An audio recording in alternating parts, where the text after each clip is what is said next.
every one of you right there. If you are listening to me, I wish you the best ever this month can produce in the mighty name of Lord Jesus Christ. Happy new month and congratulations to every one of us for seeing today, the 1st of August 2023. You see, just yesterday here, now we celebrate Happy New Year. I remember on this same broadcast, we all were waiting.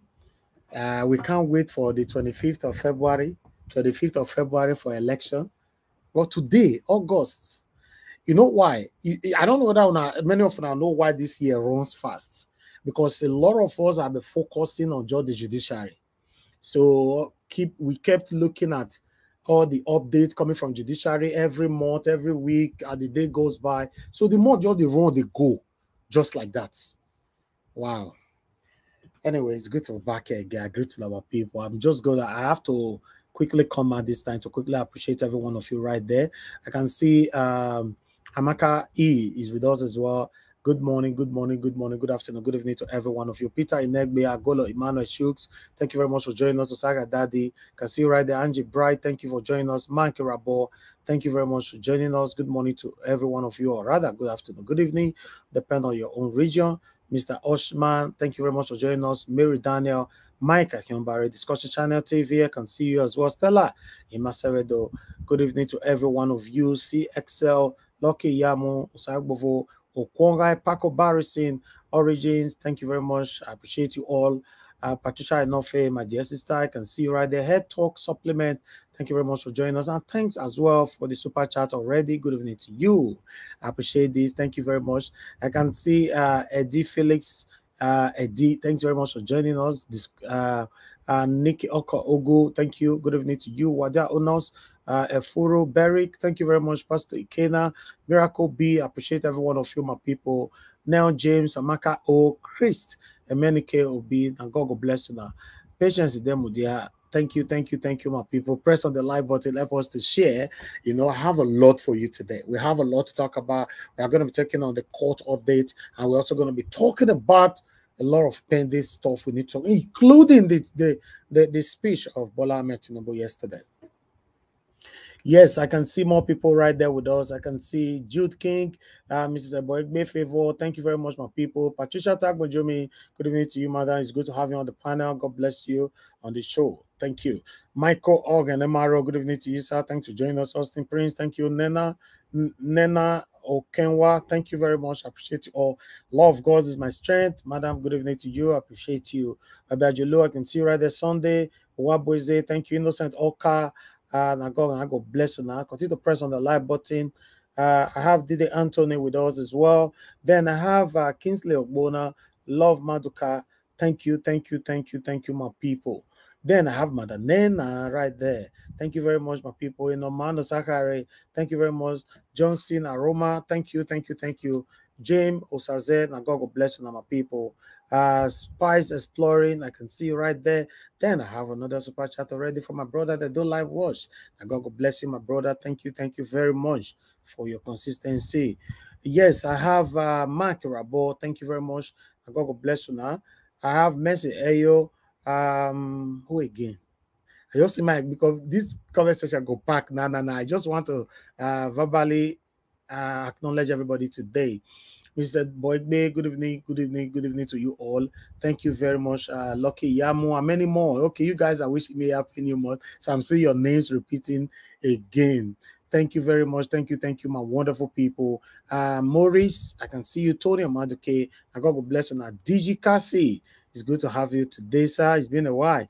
Good evening to you. Then I can have Charlie Prince with us. BTV Nigeria, where have you been? Wow, look at my people. Some of them they come out. I don't miss you, Taya. It's good to see you. Thank you very much. Thank you. I have Sunday Success, Heroes 76. I can see you. Oluwachegun Oreyumi Abdul. Thank you very much. Mano Ferrara. Thank you very much, sir. I can see you right there. Good evening, my people. I be saying my quick acknowledge people. I don't know say this thing will pack right now. Okay, I have the Bruno. Thank you very much for joining us. Margaret Odiase, thank you. Alabi Silvanos, thank you very much. Good evening to every one of you. Lord Lucan, good evening to you. God bless every one of you right there. Awakalu, I can see you. Kevin Cow, sir, where have you been? Today, be like I can see my old family, why not they see all the time? The one I take do me not be so. If the one I take break, leave only me for a year. Now so others still leave me for a year. Now let me for the year now. All the names I don't mention since I never hear of una for long. Where una day? Where una day? It's good to have you all here, Kevin Kell. Good evening to you, sir. It's good to have you on the comment section. Asa Bosa, thank you very much. Chris Madela, I can see you right there. And Frank Emmanuel. God bless you, my people. Thank you very much. Thank you, thank you, thank you. Please help us to press on the like button and help us to share. Yes, like I said before, we have a lot to talk about today. We're going to be taking on the court update. As we know, say final submission. It don't happen today. So we're going to be talking about PDP and same time talking about Labour Party. But I'm not going to take much time on those ones, though. We're just going to quickly take on them so we can move on because we have a lot to talk about. There are a lot that is currently surrounding what, how should I put it on? That's surrounding all our expectations. Yes, I believe that's the right word. Yeah, so we need to address so many things today to let you know, yeah, even including the ministerial nominees. Remember, Aerofy. I don't say we came yesterday, you know, in your come in, all of the other representatives, including the Senate president. The weekend, we cannot introduce weekend. Everybody know weekend, this, blah, blah, blah, blah, blah.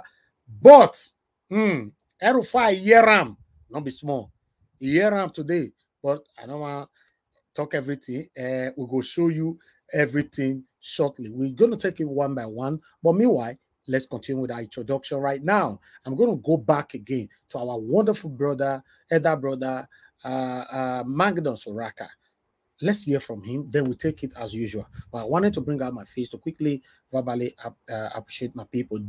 I can see Don Prince. You just joined us right now. Thank you. I said the Doe guys with us as well. Thank you, my wonderful people. And God bless you now. Clement Meken, thank you. Thank you. I salute you too. James Mank, can see you. Chris Sunday, thank you. Push Mom, thank you. I can see you all right there. And God bless you now. Thank you very much. Help us to press on the like button and help us to share. See Simio Guavon. Hey. I tell you, I say my people, why I not see? All of them don't they comment. Wait till happen. I the vessel, because I talk out before, the whole tell leave me for street since. Now, so others leave me. Now, let me for the year.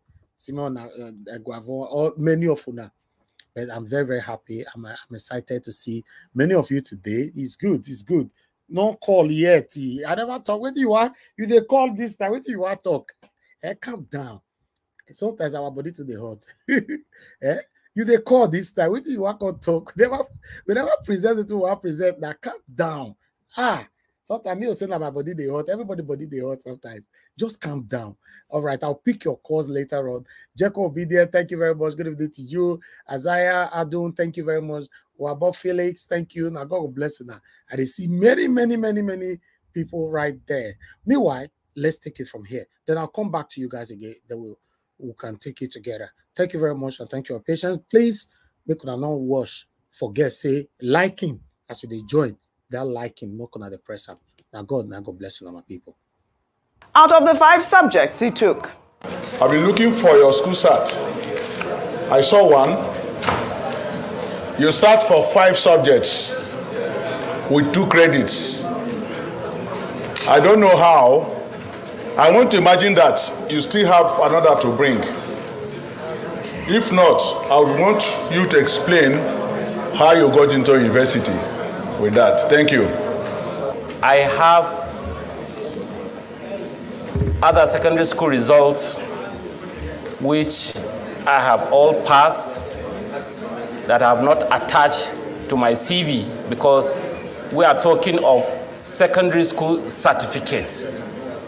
And I want to remind distinguished Senator, which I know he very much know, that the qualifications of secondary school certificate as enshrined in the Constitution, you can stand for an election up to the presidential election.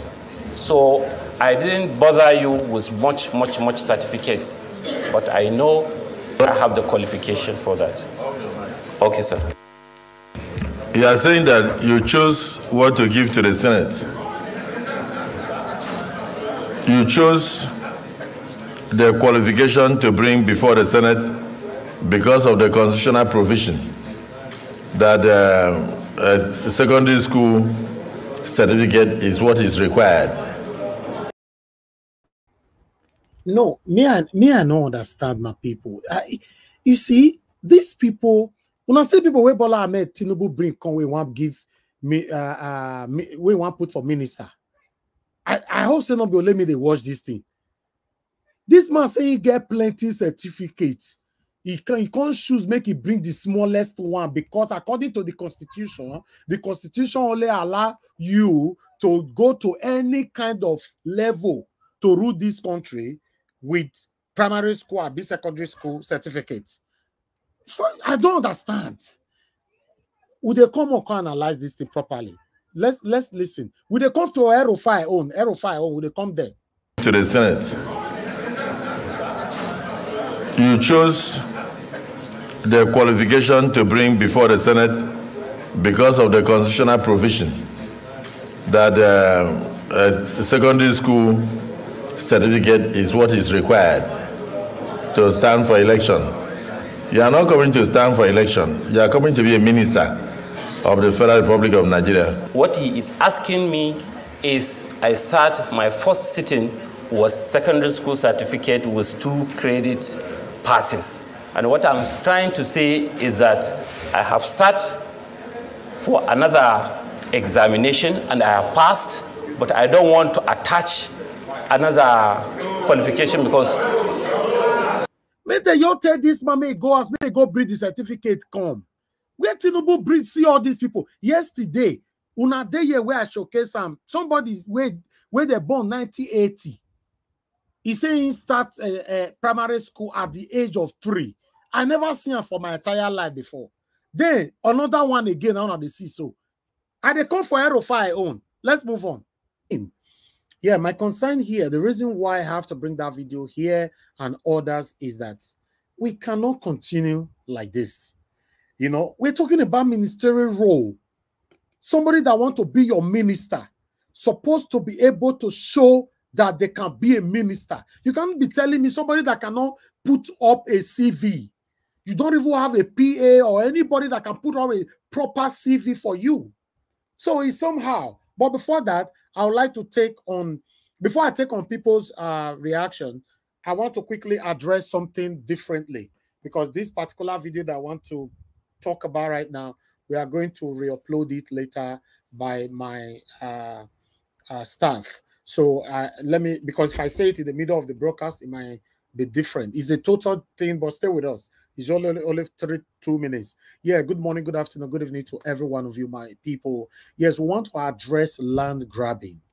Land grabbing, as you all know, that the land grabbing in Edo State, Nigeria have played a very, very big role in stopping land grabbing in Edo State.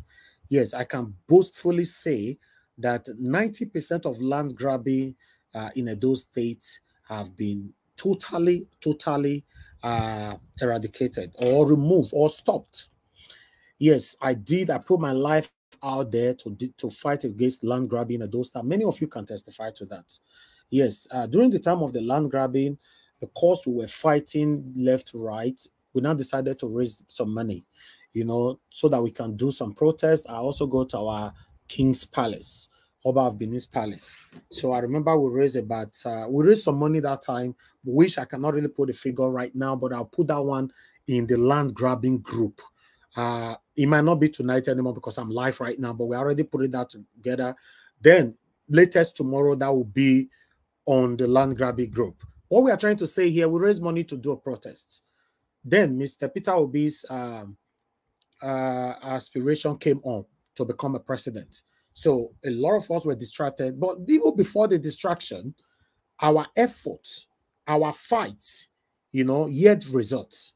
The governor of Edo State, Governor Obaseki, you know, because of the pressure we put in land grabbing, introduced PPPL, you know, which end up doing a marvelous job when it comes to land grabbing.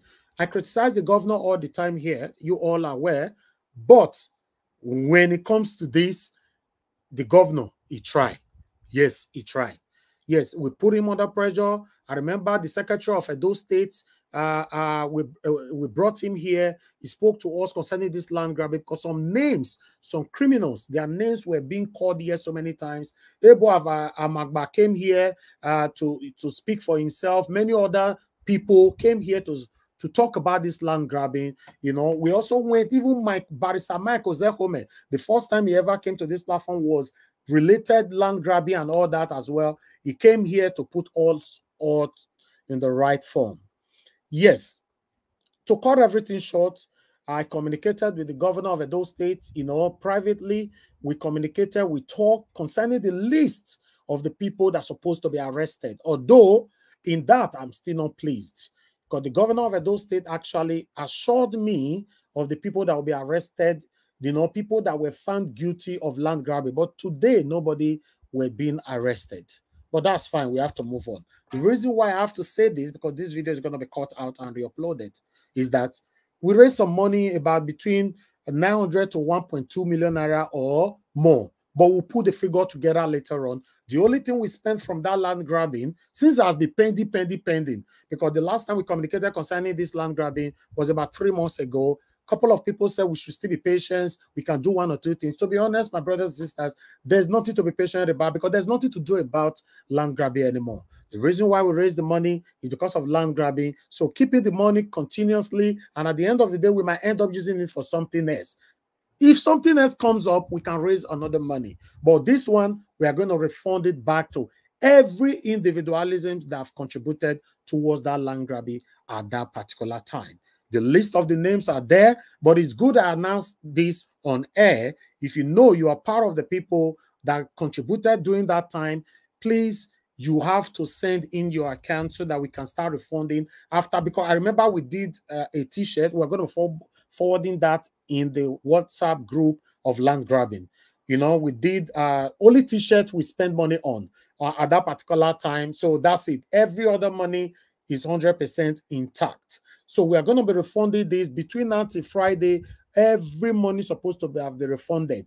If possible, all of them supposed to be refunded tomorrow if all accounts are seen. You know, those of you that have contributed, like I said before, please forward your account to either Nigeria's WhatsApp. We'll check your name. If your name is part of the people that contributed during that time, some people contributed 10,000, 50,000, some contributed 30,000, some. So anyhow, if you know you've contributed, the amount you contributed, we will know. We need to refund it back.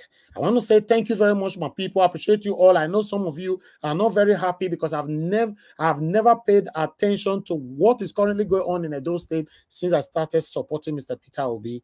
I understand, but I can't do 2 things at the same time. Please understand with me. I can't be talking about the presidential election, talking about what is happening in Edo State. And the beautiful thing about the land grabbing is that as we speak right now, 90% of land grabbing cases is over. 90, if not more. If nobody give me credit, I'll give myself credit. All of you, many of you know how I take fight this fight. So thank you very much, my people. I appreciate every one of you that responded. The time why I take call on at that time, say, okay, it was even some of you that suggested it. Make we raise money, more take go do protest, more go sleep for our Alba Palace gates. Say we're not to go anywhere. Some of you suggested we should be there for 3 days. More they eat, they dance, they do everything there. That our king will certainly call us in and listen to us. But today, a lot of homeowners, landowners in Edo State are smiling for my effort. I can say it's a collective effort, but I put an effort in there. My life was at risk. So many things were happening and all that. You know, I didn't listen to my parents. I didn't listen to anybody. Just like what I'm doing for Mr. Peter Obi today. If I carry your matter for head now until I see results, I know they give them up. That's my kind of person. So thank you very much, my people. That is all I wanted to say on this particular issue. May God bless every one of you. So please, if you're hearing my voice, you're part of those that contributed last year on land grabbing, we need to refund the money. I communicated this 3 months ago. Some people said, no, make we wait. No, I can't wait anymore. The money needs to be refunded at this particular time. For some of you that don't even communicate with us anymore for one reason, best know to you, you left the platform, you left everything. Don't worry. Still communicate because of this money so that your money will be refunded back. You know, if you not communicate, it can't be as it gets. And between that and Friday, anybody that is not communicate so that your money will be refunded, please just know that we are not going to say this on air or anywhere again after Friday. Thank you. May God bless you all. But like I said, the second communication will now be on land grabbing platform, the group. Thank you very much, my people. Then let's come back to what we're talking about here. Good morning, good afternoon, good evening to every one of you. Yes, what happened today in courts? Meanwhile, una see people that want to become a minister, your minister, my minister, our minister, now they blab. They don't know how to speak English. They don't know how to write their CV. Is a big shame. But meanwhile, before I will take reactions from my wonderful people on my own platform, you know, I like comparison. I like to take reactions from other people from another platform. Let's see what these people have to say here. As you can see, this one right there, he said it is just shameful. These same people will reject your resume if you have 8 credits and tell you you are not smart enough. You see, yes, they will reject you, but look at them today, disgraceful elements. Then let's move on. Tinubu is aiming to recruit like-minded individuals with questionable record and background. Then we move on. The judiciary will prove themselves heroes of valiance of this so-called democracy. Once the stolen mandate is retrieved, we will then stop, turn around, and start building a new Nigeria that works for everyone. Do the right thing, judiciary. While I have another one right here, if he can't write a CV, he has no business being a minister. It is also a shame that we are appointing people with the bare minimum and at times without the minimum education. That Tinubu picked these people is heartbreaking. I'm surprised. Now he picked them, in case you don't know. Before now, where they defend them, go stick on today. Now he picked them. You can't carry them, go Senate for screening. Now Tinubu picked these people. Let's move on. We are in serious mess in Nigeria. What is this? What has happened to our genuinely educated folks and authentic certificates? I'm convinced that the Nigerian state has been captured by a gang of dishonest set of people seeking to lead at the national level. This is so sad. My goodness. While I have this right here, saying, why are these the quality of persons being screened for ministerial posts? Come on, judiciary, hurry up. Hurry up, judiciary. Then I have a longer one right here. I'd like to take this off screen 1 minute. Let me take all this stuff off screen. If not, I'm not going to see and read for you. Okay, yes. Even without portfolio assignment, I believe there are certain general questions that could be put to the nominees. Senior screening shouldn't be where academic background is verified. DSS should be responsible for that. Ask them questions on the economy. How would they handle corruption in their assigned ministry? Some questions on basic finance and asset management. Some questions on people management. How would they collaborate with other ministry? What do they consider as the most important issue right now? What's their take on subsidy removal? What would be their definition of success? And what would they do if they fail to perform in their assigned ministry? Wow. This support, see, I'm a common Nigerian, I pass all this one. Where Senate not where they not fit pass. Common Nigerian, I pass this one. So just a common Nigerian like you and I. That he list all this one. Whether you ask her to fight this one for the blab, this small blab when you blab before. Anyway, the last response here. Totally absurd and poor image of our country that some ministerial candidates displayed ignorance in writing CVs, unable to answer queries despite their claimed education. Sad. Yes, my people, now there we find ourselves. It's very, very unfortunate. We shouldn't continue like this. That's why we see people like us, we continue to talk and talk and talk and talk. Just imagine, say they pass all these people now. Maybe they will pass them, I don't know. Say, so did you call these people your minister, right? Now, wow. Meanwhile, before we come to Mr. Peter Obi, who come there? Chiamaka came to the court for the first time ever today. Shamada. Yes, Shamada. Yes. Wow. So now see all of them for there. That's our principal, Mr. Peter Obi. Our vice. See us, they're fine. Hey, if you're obedient, clap for yourself. We not go ever regret who we support. No worry. Don't let anybody push you out of your lane. We don't go ever regret who we support. When you stand for what is right, you don't have anything to regret in life. Especially when you know your heart, you are standing for what is right. You that supported Agbado, how are you feeling today with the number of the people or the character issues to become a minister? Or you also want to justify that? See the people we come court today. You know, we should be rejoicing and be proud of ourselves. But meanwhile, let me take on this article quickly before we take it from here. But before that, I think I need our people on screen right now. Yes, Idorish, I need them for screen. We have over 1,000 people. I also don't like, I never check and see, I swear. We have 300 likes. It's not too bad. Please press on the like button if you know so you never press on that. We have 302 right now. I hope I'm right, though. Let me refresh. Yes, I'm right. It's only 302. Please press on the like button, my people. Press on the like button, and God bless every one of you. And I want to quickly appreciate June Obaseki. Thank you very much, madam. May God bless you. You say, Mr. Elvis, use my own.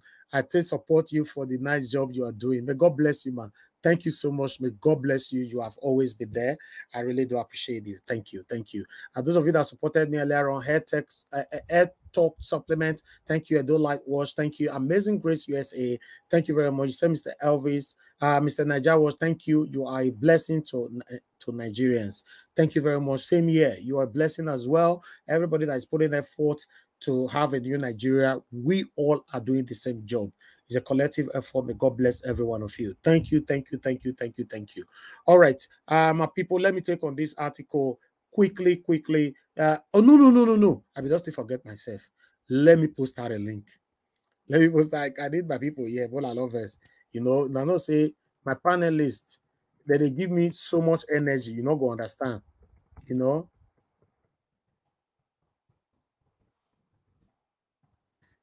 We they argue, we they laugh, we they joke, we they do everything for here. It's just like we are in the same house together here all the time. I posted out a link. Join us here if you want to talk with us, if you want to contribute to what we are currently talking about, the things that is affecting us in Nigeria. Click on the link and come here. Let's talk about people. Okay, Michael Kunsa, I said, what's the verdict? Yes, that's what you're hearing now, except you're just joining us right now. You know, if you're just joining us right now, you need to play back again, you know, and know what we are doing. But if not, we still have more updates to give so you can understand from there. Thank you very much, my people. I appreciate every one of you. So I'm going to put this article on air before I accept my people in. Please bear with me, my people. Press on the like button, please. It's very, very important we do this. Although the article, why they carry, they come.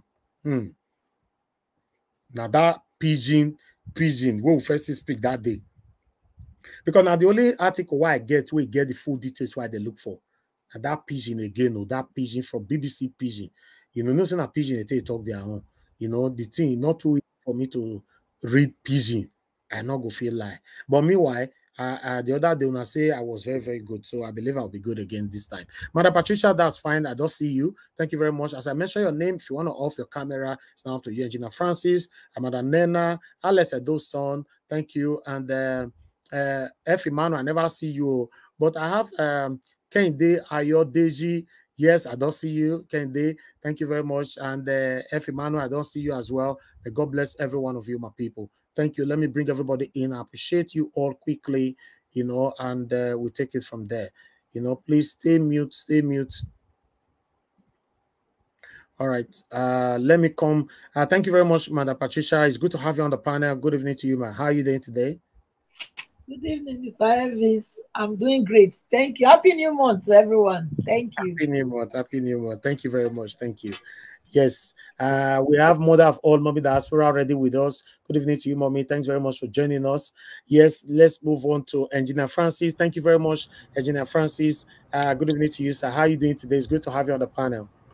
Pretty good, pretty good. Good evening, everybody. And we are right there. Just one more step and PO will be there. Exactly. Thank you, sir. I'll come back to you. Madam Nena, it's good to have you on the panel. Good evening to you, ma. How are you doing today? Hello. I'm doing very good, Mr. Elvis. God bless you. Good afternoon, good morning, good evening, everybody. God bless you all. I'm really so excited about everything that is happening. Anyway, we'll talk when it's time for me to talk. But thank you so much, everyone. God bless you all. God bless you, ma. Thank you very much. Alex Edoson, it's good to have you on the panel, sir. How are you doing today? Good evening to you. Yeah, Brother Elvis, good evening to you. God bless you. God bless everyone on the panel. God bless all Nigeria Watch family. Looking forward to another great evening with the family. Thank you very much for your great job. God bless you, sir. Thank you. Thank you. Yes, we have my brother with us, Kende Ayodeji. Thank you very much, sir, for joining us. How's it been, sir?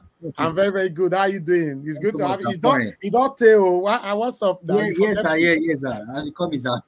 Thank you. It's good to have you on the panel. Thank you. I'll come back to you. All right. F. Emmanuel, thank you very much, sir, for coming around again. Good evening to you, sir. How are you doing today? I'm great, Mr. Elvis. Good afternoon from here. How are you today? I'm fine. I'm fine, sir. Great to be here again. I greet each and every one of you in the panel. So great a cloud of witnesses for Adichie Chimamanda to be there. It's an example, it's an epitome that we are going to get our mandate back. Yes, so I can't wait. I can't wait. To me, I just cannot wait. Thank you, sir. Thank you. All right, Mr. Henry Gabriel, thank you very much, sir. What's up, brother? Good evening, Mr. Elvis. Good evening, everybody. Good evening. Sometimes I stay in the panel. Sometimes I just have to go because I have to do one or two things, I'm happy to see you, to be on panel today. I hope to get to talk a little bit about the situation. Thank you, Mr. Elvis, for the wonderful sacrifice you're doing for this great nation. Thank you. Thank you. Thank you very much, sir. I really do appreciate you. It's a collective effort. I want everybody to know that I cannot do this by myself if I don't have you guys with us. Would they see to call obedient today? Now, because obedience plenty, now make us feed day where we did today. Remember how they describe us from the beginning? They said 4 people, or rather 3 people, I can't remember. I know between 3 or 4 people tweeting in one room.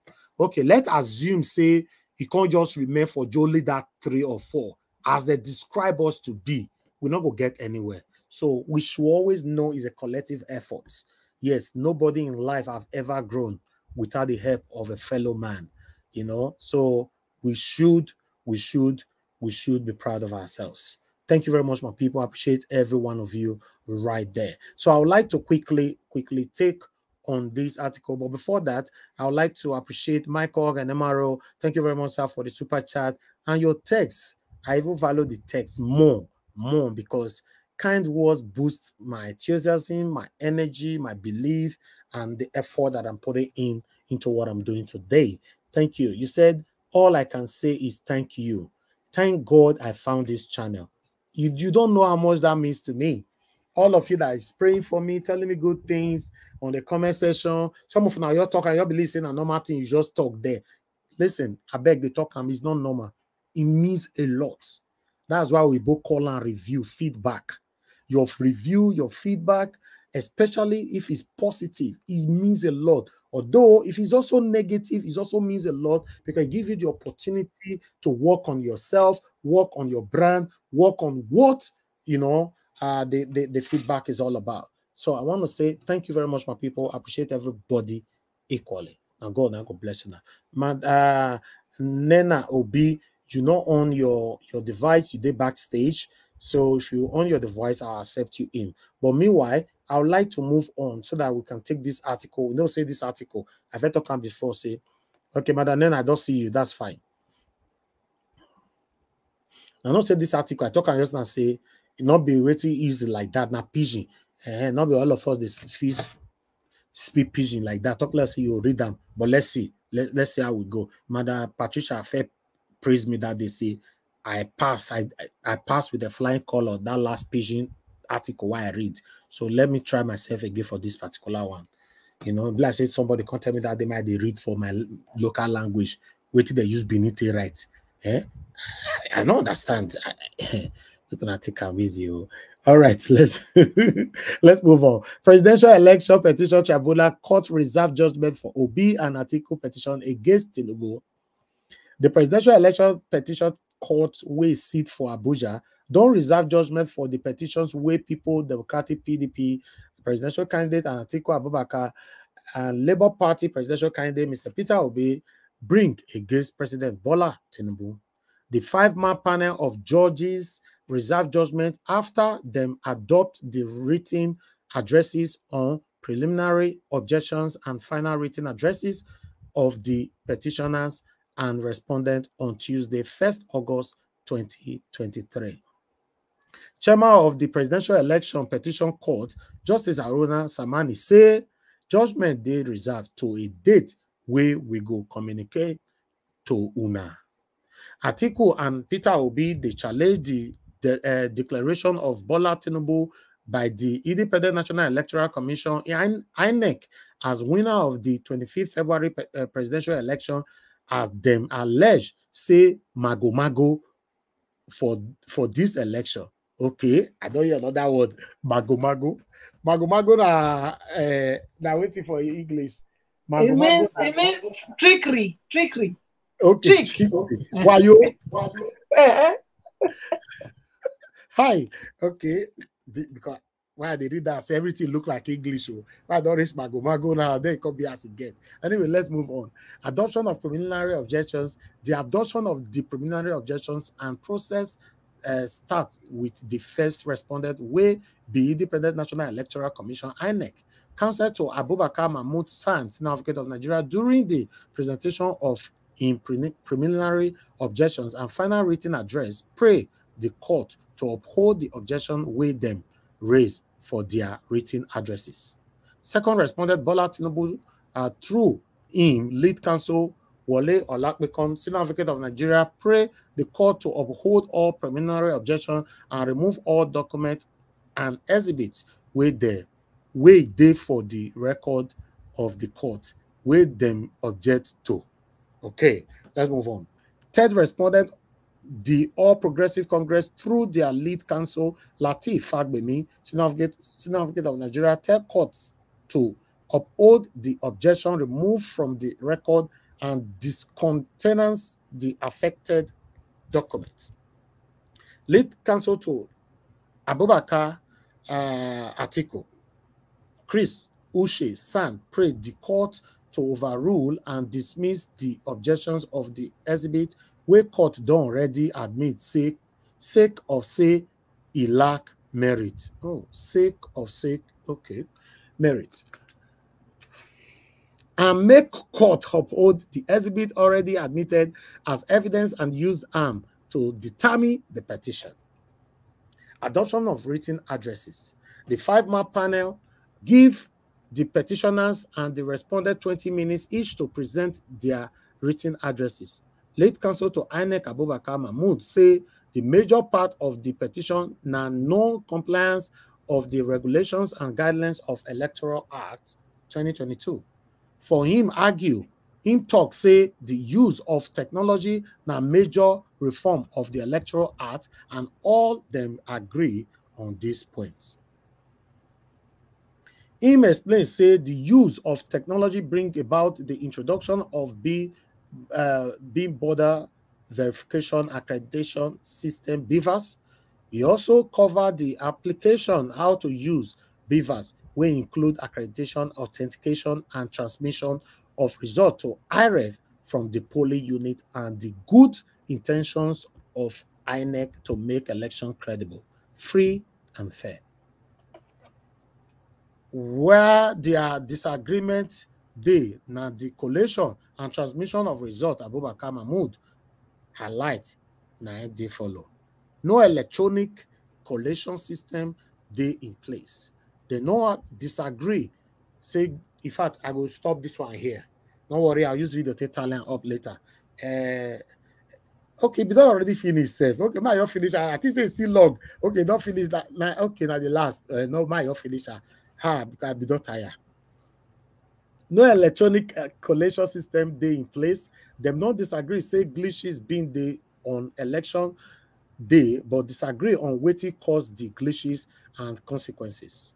A glitch disrupts real-time upload for 4 hours, 30 minutes. Petitioners fail to establish human interference. Collation of result na still manual. Them no explain the glitch beyond doubt. Say it no affect the outcome of the election. Electoral Act to change manual collation FCT matter of 25% they illogical and it they contrary to the provisions of the court and section 299 of the Constitution. For the purpose of section 134, make them treat FCT as the 37th state. Meanwhile, lead counsel to President Bola Tinubu Wole Olokpekan, senior advocate of Nigeria, tell court say IRF no get any role for this collation of results, and collation na physical and manual. I'm also highlight sometimes say FCT na the 37th state for the purpose of presidential election for Nigeria, then win 1/3 of the 2/3 vote for Abuja and say na of public interest. If the court no overturn this decision of the electoral people. Okay, now then at the end, I beg my people, now God, I go bless you. Now here we go draw the curtain. It's not too easy like that reading on PG, but it's good. It's fun though. It's fun. Thank you very much, my people. I appreciate every one of you right there. Continue to press on the like button, my people. Press on the $sign. Support what we are doing here, please. And we have a couple of people in backstage. Mr. Felix, I don't see you already. Thank you very much. And okay, let me bring you in. Mr. Felix, good evening to you, sir. How are you doing today? I'm fine, my brother. No retreat, no surrender. We there here. Yes, so we there here. It's looking good. It's looking good. Everybody. Yeah. It's looking good. Thank you very much, my wonderful people. I appreciate every one of you. You know, for those of you that were calling in, I would like to take calls before I finish my presentation. I would like to take calls first. If you know you want to talk on this, please call in and let's take your calls first. You know, because I noticed, say, you know, our callers will not to given a priority like that. Call in right away. You know, I don't even know where the phone they say. Okay, bless I don't see. Call in right away if you have anything to say now, or we move on. Okay, people that already they call in already. Make it be like that. I want to take just 5 calls. We'll take them from there, then we move on. Thank you very much, Madam Joy. It's good to have you once again on the phone. Good evening to you, Madam. Talk to us. Hello, everyone. It's an exciting day. My people, obedient nation, all the well-meaning Nigerians. Mr. Oraka nailed it. He said, all the well-meaning Nigerians, intellectual, we there one side. So I salute, I greet everyone. Thank you so much. Mr. Niger, what God will bless you. Amen. You will never lose your reward. Amen. It is already written. So God bless you. I also want to say, Mr. Atiku came in with a swag. I think what he is trying to say is, Obi win, na my win too. Like, okay, I know who is winning. So long as he's winning for me. He's winning the people that have shown him shege for the last, you know, they never let the man win. So Obi taking it from them is also a win for him. So, but I want to say something on what Mr. Agbado, all that he, I think someone wrote that for him and he was reading it. So it is more of reading out what is not in his heart, because what is in his heart is, it is more of, to me, it looks to me like when he look at people of Nigeria, Nigeria people are more of a means to an end to his ambition for riches and affluence. And anything minus that, the people of Nigeria don't exist in his radar. And I think Ms. Oraka nailed it, like gave a good description of what this, regime and all they stand for. From beginning, from every step they took, all the system of grab it, seal it, do everything, fight it out, all that has happened. And on the area of when he was talking about he's doing anything for the sake of Nigeria, you could hear that it is not really from his heart. He is just carrying out a propaganda in order to deceive Nigerians, especially now that we are at this stage where the results of the whole judiciary is coming out. So it's more of a bogus thing. And I kind of want to advise him, please, sir, try and tell all your friends and the 1999 group, all that, and the juntas, because he had connections with all of them. They should gather together, get the money, because everything that is going on is boiled down on what they've been doing in the last 53 years. So we have someone we have voted, and we are ready. The youths are ready. Nigeria is ready to move on. So he should please help us find out the thieves, those that, especially that 12.2 trillion from 2020 to June 2023. I believe he knows who the people that they gave that money. If we gather that 12.2 trillion, is going. I mean, this one is a wolf money. You people know it's a wolf money. It's not even the one that they give them in salary. All the $40,000 we are talking about. This one a wolf money. They use as a subsidy that they gave to their friends. They know where the money. I'm kind of trying to list out the money they should bring out before they leave. The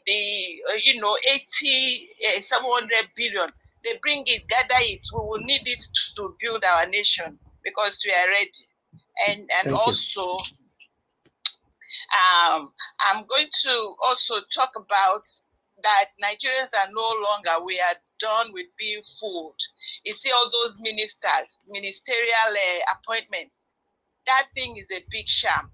We have better people, so they are in line. You see how Chimamanda can't show up. All those type of people now we get. Yes. So may they just do quick, and we are done with grabbing, snatching. We have intellectuals that are ready to build Nigeria. And I want to use this opportunity to salute all the youths. I salute every youth in Nigeria. I mean, there are two types. Goodness, everybody needs to go back to Mr. Oraka's medicine and make sure when those people are talking to you, you know who they are. You don't need to waste your saliva talking to them, because they are, they belong somewhere. And I'm going to end it here. Thank you so much, Mr. Niger Watch, for letting me speak. God bless everyone. We have our mandate. I believe in that. God bless you, man. Thank you very much. Thank you. Thank you so much. Yeah. All right. Let's take another call quickly, my people. Then we can now take it from here. In case you want to call in, because I wanted to take just 5 calls. If now only 2 I take, I'm going back straight to the panel. I will advise. Okay, sorry. This person, we lost the person right there. Let me come back to the panel. Okay, thank you very much, my people. I can see your TV. Kende Ayodeji, please, your TV on your background. We don't need it on the. That's why I put it on the backstage. So until you turn your TV off or you turn your camera off, I might not be able to put you back to the screen. Please, let's do that. Thank you very much, my people. I appreciate you.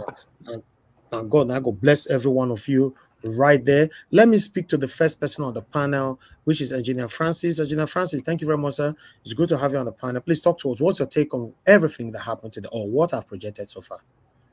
Thanks for the opportunity. There's something that I don't understand.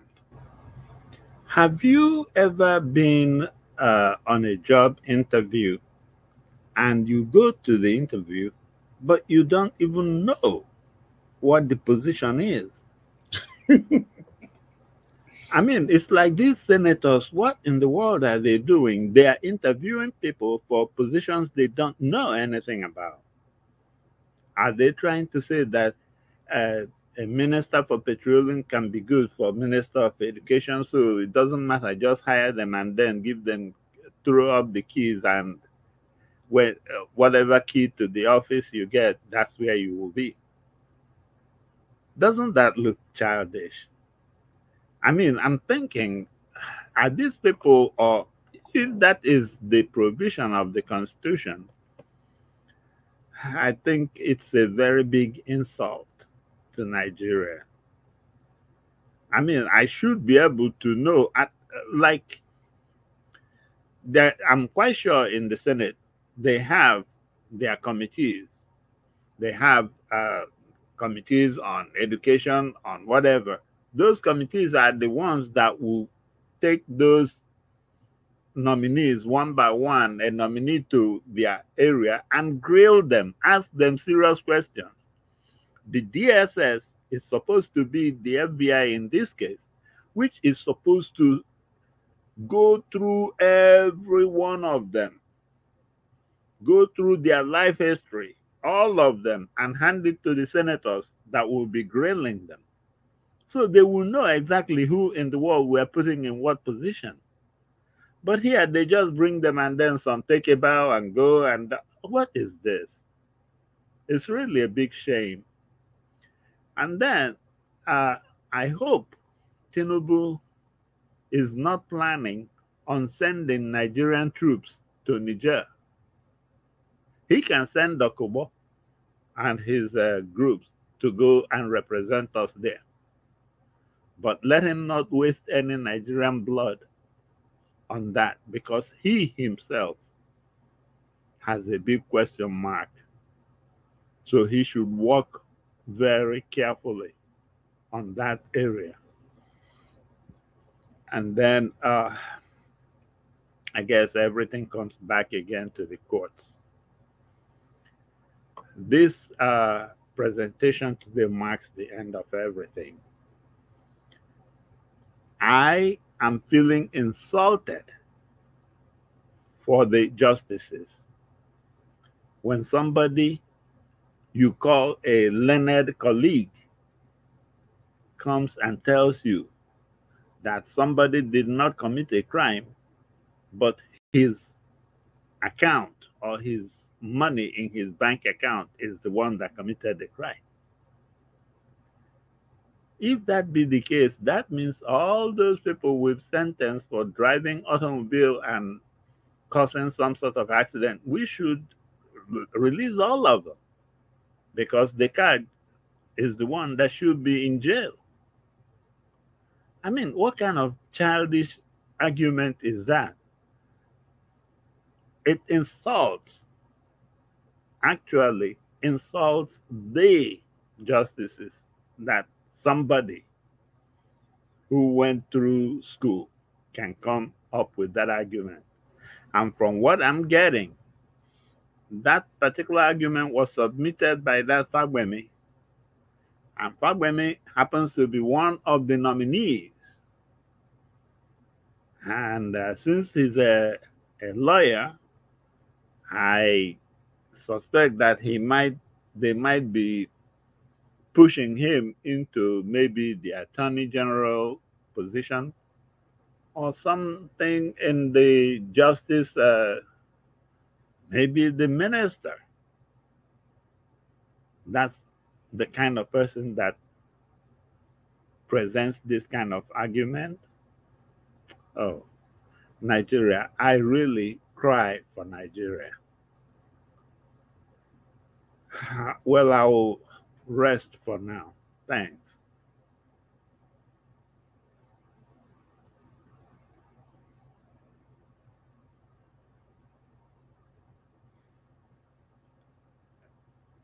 Hello?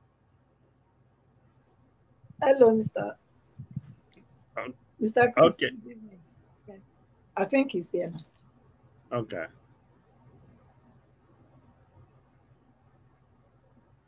Go the next person then. Mr. Harris. Who's the next person? I think he thought maybe, I think he's engaged with other activities that are related to this matter. Let me call, who's the next person after him now? I think it's, let me see. I'm using a very,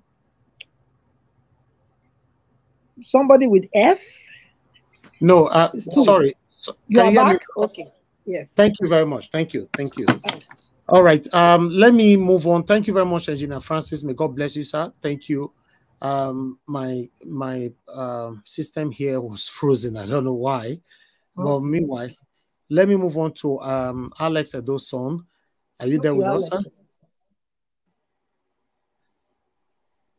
Alex Edoson. Yeah, I'm here. Okay, thank you, sir. I thought I was the fourth person. Oh, that's good. No, now you be third. Okay, okay. The first person is Mother Patricia. She always sacrifices her position. Talk.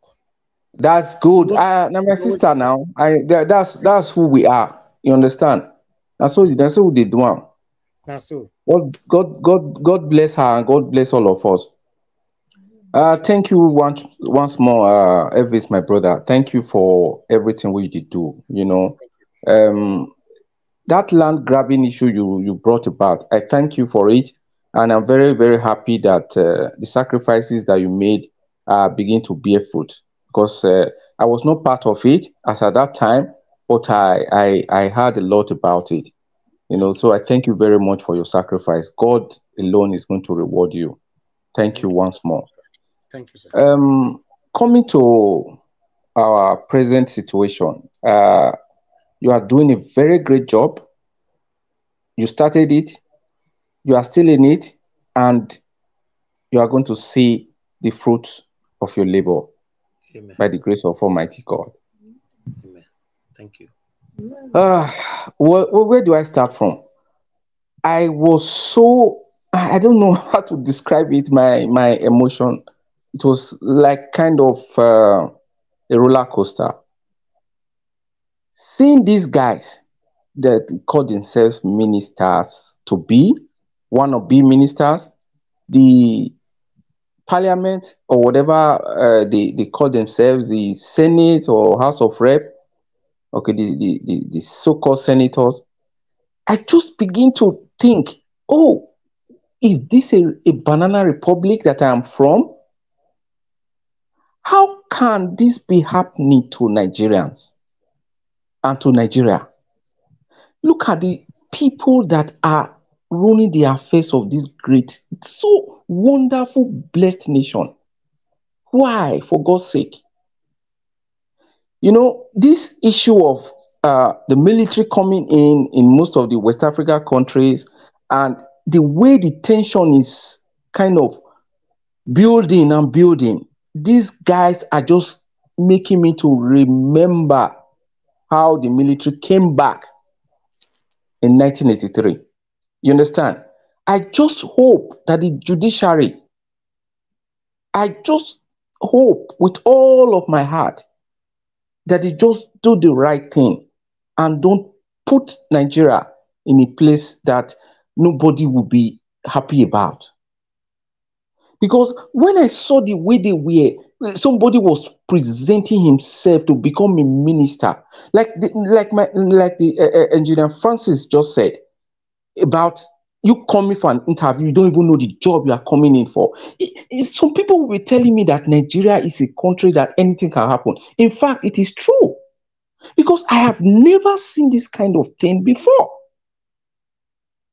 But I'm not too shocked. I'm not too surprised. Why? You ask me why. Who is the person at the helm of affairs at this present situation? Who is the person that selected or nominated them? What is his track record? Just look at it. You can't give what you don't have. All these guys can give are the same bunch of people that believes in what he does, the same group of people who are in the same corrupt and selfish satanic attitude. So these are the same group. Somebody like Wike, can you imagine? These are the guys that will be running the affairs of this great nation called Nigeria. God forbid. Obi has come. He has come to stay. God raised that man at a very, very crucial point in Nigeria's history. I tell you, if we miss this man, I'm so sorry. I cannot see anything good coming up in Nigeria again. I was having a conversation with a German friend of mine, you know, because he's very vast in international affairs. So most time we have conversations. He asked me questions. Say, "Are you sure this is real?" Because he's very, very smart guy. I said, "Yes, this kind of things can happen in my country." He said, "No, this is unbelievable." I said, "Just wait. You have not seen anything yet." That was when the campaign was going on. Now, some days back, he told me the same thing again. He asked me, "How far is it? How far have you guys gone?" I explained to him. He was shocked. So all we are just still hoping for is that the judiciary, they have the chance now to put Nigeria back to its glory. When I see Chide, what's her name? Chimamanda, when I saw her sitting there, I just had this imagination. She representing us as our international affairs or whatever, wherever Nigeria stands, and this woman is representing us. Come on, the aura alone. Look at the people that is surrounding, that Peter Obi is surrounding himself with. They compare with these guys that have destroyed the country, and they say they want to continue. God forbid. The judiciary, they will do the right thing, and the right thing is to give us back our mandate to make Nigeria great again. Obi will have a lot of work in his hands, but let him get there. Nigeria will be great again. I yield for now, and thank you very much for giving me the opportunity. Thank you. Thank you, my brother. Thank you very much, Sir Alex Adoson. Thanks for your submission.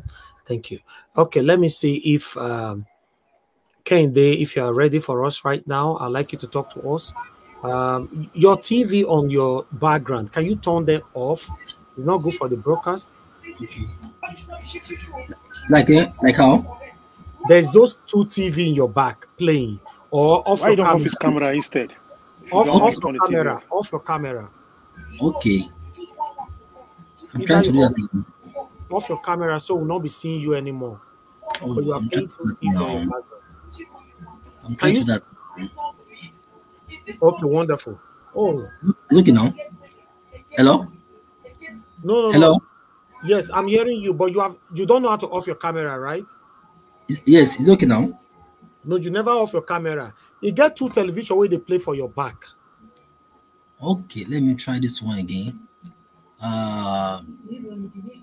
Okay. Oh my God, it's not. Sorry, I'm the office. Sorry, Sorry. Okay, can't you off your camera? Okay, More right. see your face. Okay, like this. Okay, let me. Can you see me now? It's okay now. Okay, it's okay like this. Better. All right. Better. Okay. All right. Good Thank you. Good evening, sir. Yeah, thank you. It's good to have you on the panel. Please talk to us with what we've presented so far. So much. Actually, I like you, Mr. Ivis. You are doing a great work. Seriously, I would like to you. You are trying your best for this nation, Nigeria. Thank you. For a man to just devote him time for this country to be okay. It's not an easy task. Anyway, I'll say about 3 things here about this government, this Nigeria we are facing now. This tribunal that is ongoing now. There's some way that court cannot deny Peter Obi the mandate, because this so-called cabals, Tinubu and his co, they like to use their power to do everything they want in this country. And again, this if you look at Tinubu himself and people surrounding him, they are like they are aging, you know, they are aging. They've been government for the past many years in government, from governor to Senate, to Ministry of to be a minister as well, all the country's government. We can't continue in this regard, because if you look at the quality of the Tinubu himself, Tinubu is a man that like to use power for everything. Even though we don't like him, want to force himself over there. Like one day, I don't know what happened. I think before election, then I work in the VIA close to his house. Hello, sir. Are you with me, sir? Hello, sir. Are you with me? Hello, sir. Keep Hello. on talking. I hear you. Yes, I can hear you. I was in VIA. I work very close to his house in VIA, to his house in VIA. Yeah. So one night, I was just going home from office, and it was like something like maybe 10 or 11 then, because it was going to airport. Come and see all the armies, all the police. They stop car from even passing. I said, but this man is still in his house. Why do you allow us to pass? So such a person that can even have value for humanity now to be your leader. That means things will go wrong. So notice that he said that I want to increase a salary of a salary. Increasing my salary is not the best for this country, because the best thing to be done, not to increase salary of a citizen. That also trigger to inflation. Everything in the market will go up. The price of country will go up. But the best thing for them is like, okay, this money not give us now. That money don't use it now. Use the money for something else that can enjoy. Maybe use the money for to build let's say refineries or something that can even give us a kind of a joy. But because it lack what is called wisdom, it can't do it. And people is using to the people is using for himself to work with him. They're not nothing. Don't know anything about what you call government. So, and again, I will talk about the dominee of ministers. I won't lie to you. This government is like, we just go back to zero. Go back to zero, because all this I've been seeing so far is like people I know, people from your field that even like you, that voted for you, or maybe your party people that even back you up, that even choose to be your minister. You can't be keep on appointing somebody who don't start negotiation, who don't sound, doesn't know what to call economy to lead us. According to this man, then Bigate, he said that we can't be borrowing money for pay salaries or paying a B or paying B. No, but borrow money is very good, but you borrow to invest, borrow for an investment, borrow to improve road, improve everything so that you can enjoy it. But you're borrowing money to pay salaries is the best, is the worst economy in the world.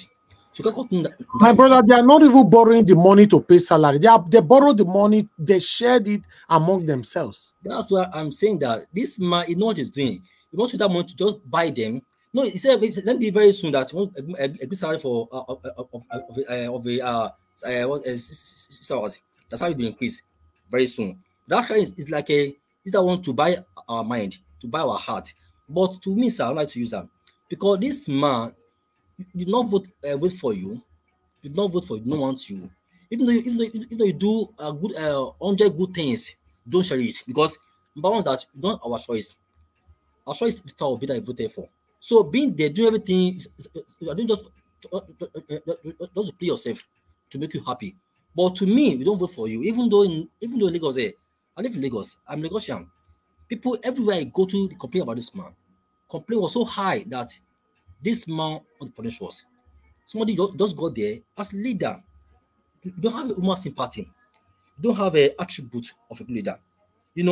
Everything we're doing in Lagos State, my brother, is like a zero. Everything about this man, I know very well. I even know his house, where he's living. Everything is doing this because it's a bad thing. So that kind of a person cannot do Nigeria to anywhere. Because looking at him, looking at his brain, look at his age, what does he have to offer to us as a leader? What idea does he have? Looking at the people surrounding him, why you keep on using old people? Keep on using like circling something in a circle. No, because see, remember, I'm like to you, this government, if don't fail to install Obi back, Nigeria is gone. There's no way about that. Nigeria's already gone because this man, what he are is zero. It's not clean. It's not a clean person. It's not God-fearing. It's not even hospital for human being. So that is like a wasting of time. So to me, God will take control. That the court will do the right thing, and so will be back. That's my answer. Yes, I pray God takes control as well. Thank you very much, my brother, for your wonderful submission. Thank you, Mr. Kende. Thank you. All right, let me move on to guys. Press on the like button. Help us to share. Press on the like button. I appreciate every one of you. Okay, let me call on F. Emmanuel. Please talk to us, sir. Thanks for your patience. Mr. Ivis, once again, good afternoon. Thank you, sir. I greet you. I greet the panel, the panelists. I greet everyone listening from around the globe. Yeah, in fact, it's giving me a serious concern with what is happening with this ministerial scrutiny. First of all, the Agbadoma has not really given any of them a specific portfolio as to this is the area you are going to be a minister to, you know. So I'm surprised the guy that was asking El-Rufai if he was made a minister of power, how is he going to do? How is he going to do this? How is he going to do that? For me, that is wasted time, wasted effort, because El-Rufai has been in government for over 24, I think this 23 years now. You know, he has been an FCT minister. So I don't see any new thing is going to bring to the fore. And if you check very well, let's even assume he's given a specific ministry to handle. The idea he has 20 years back, and with this time and age, this dispensation that we are dealing with a lot of technology, AI, artificial intelligence, you know. So how is it going to work? How is it going to, you know, they should be asking them this kind of questions that has to do with recent tech reality. There are a lot of things that, you know, that is tech-based. You know, you can't bring an idea that was 1999 to 2023. You know, that should be a stale idea that cannot be applied with today's, you know, reality. So I think those House of Rep or whatever that you know interviewing them, they should be real. They should be specific. You know, except they are telling us maybe they already have their portfolio, you know, behind door that we don't know about. But otherwise, for me, what they are asking, it doesn't make any logical sense, because it's just a name that was listed there. You know, no specific portfolio attached to them, and you know, and they are asking question that you know, there is no, for me, it's not really relevant for now until they are giving that portfolio. This is, you are assigned a job to do. That's for that. Okay. My brother, can I interject? Okay, go ahead. I just wanted to ask that because you mentioned that they are not asking relevant questions as to the realities, today's realities, like we know. You mentioned AI and things like that. Who are to ask? Is it not the same people, the people that we saw? They themselves, are they capable of these things? Because that's the question. Because if you say they should be asking relevant questions as to today's reality, the world and where the world is now, how the world has evolved. If they themselves are still in analog, so how can they not ask questions that are absolutely? You're right, my sister. You're right. You're actually correct. Well, both the interviewer and the interviewee, all of them are in the same category, right? That's the point you're trying to make, right? That's what I'm trying to say. Okay, okay, you're right. So that aside, seeing the obedience today in the court, you know, it gives me a certain kind of hope that this mandate will be retrieved. I have that 101% hope. Why? Because if you look at the evidences, there is no how that the judges will just throw them behind and sustain Tinubu in that seat. There's no how. There's no how at all. This is the very first time ever that presidency is being challenged to this level. You know, so it's either they give Peter Obi his mandate or they nullify the election. And once that election is nullified, of course, Agbado cannot be there, cannot recontest. You know, it's either Atiku or Peter Obi. But then we don't even want that. We don't even want that. They should, you know, declare based on the evidences that were there and allow peace to reign. Otherwise, it's going to be like Niger. The military are also watching the proceedings. They are watching. Everybody is keeping all eyes on the judiciary to make sure that to see what is going to be the outcome. You know, that's for that. Then for that's another video you showed.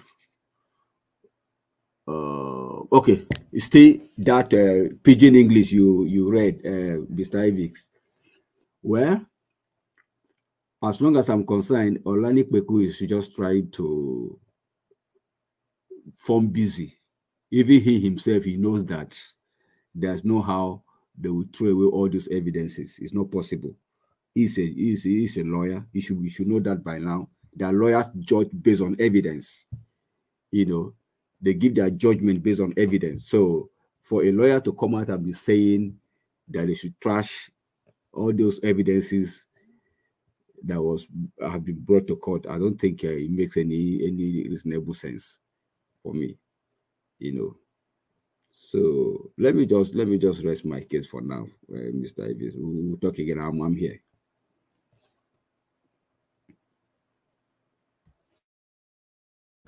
Thank you, F. Emmanuel. Thank you very much, sir. I appreciate you. Thanks for your submission. Madam Nena, are you there? Yes, I'm here. Thank you very much, man. Please talk to us. Good evening to you once again. Yeah, good evening and happy new month to everybody. Thank you so much. Thank you so much. Okay, so I want to start. Nigeria is a very funny country. I want to start my speech today with this our so-called nominees. I know yesterday we touched a little bit on it, and then to watch the full video today and everything that happened. The first thing I asked myself was, do you really blame these people who are coming out with all these fake documents and everything, when their master is at the helm of affairs? You know, I mean, these things makes it very easy for us to understand this popular saying that best of a feather actually flock together. Because, like I was asking myself yesterday, where did Tinubu get all these people and who are they? Who are all these people that he brought, and how did he get to know them, and how did they? And again, another thing this thing brings to mind now is the fact that now it's becoming very clear to everybody that cares to know the reason why Nigeria has not been moving forward. Because the people that have been manning the affairs of this country in different capacities, be it the national, the state, the local government or whatever, most of them are people, majority of them are people with fraudulent characters. Because most of these people that we are being the nominees or whatever, when you look at when they were introducing themselves, most of them have been in one capacity or the other, either being in one ministerial, in one parastatal, or maybe having been in the House of Assembly, or one, one somewhere, one place or the other. So that tells you, or that tells me, that the people that have been in the helm of affairs of this country, from as long as we can remember, are all people with fraudulent characters. No wonder many years after, they are still coming here and we are still seeing them. And again, it comes down to the question that everybody has been asking, that I also have been asking. Why do we have to still have these people? Okay, look at someone like El-Rufai. The last time El-Rufai was a minister was when El-Rufai was 43 years old. Meanwhile, I don't know if anybody picked it. There's something I picked when El-Rufai was talking. When he was trying to introduce himself, he said, I was born some 63 years ago. I don't know if that is the way people say their age, or is it that is not his age? I don't know. I'm just saying that because I mean, when you want to say your age, you should be able to be specific. You tell us, okay, I'm 63, I'm 64, I'm 35, I'm this, I'm that. I was born so year. For you say some, around 63 years ago. What does that even mean? But then the point I'm trying to make is that when this man was 43, that was when he was once a minister. 20 years fast forward. So you want to tell me that 20 years after, there's no other person who could be a minister if not the same El-Rufai that has been a minister before? Somebody can put up the argument that, after all, in other countries, people can be one. Yes, I can get that. If you come to a place like America, you make such arguments, I can understand. Because most of these people, you can see what they have done. These people are there showering in commune on the likes of Wike and the likes of El-Rufai, saying how he has been fantastic, his record show for this, he was in so and so, his record show for it, he was a governor for 8 years. What is the record that shows for it? We all know how Kaduna has been under the watch of El-Rufai, especially when it comes to development and security. People that live in Kaduna will tell you that whatever this man did in Kaduna, he did it selectively. He did it selectively. That means he was selecting where he needs to do one thing or the other. And I don't think the life of people in Kaduna is anything fantastic. And from what I understand, I think I heard that one of his sons, I don't know if it's the one that has that shekelekele neck that's always showing himself on Twitter. I heard that one of his sons is in the House of Reps now. This is what we get in this country. This is what we get in Nigeria, where these people have been in the limelight for only God knows how long. Remove the time he was a minister. Before then, that means that man has been in the limelight in Nigerian politics for almost like 30 years. Fast forward to today, he's still the same person that is still coming out to be a minister in Nigeria. And you ask yourself, how can a country move forward when you still keep recycling the same people? And these were people that their videos surfaced some few days ago when they were saying that they can never take up this same El-Rufai. I saw a video where he was saying that if he finishes as a governor and takes up as a senator or whatever, that it means that he has not been able to train people. So apparently the only person that El-Rufai has been able to train to get into power is his son.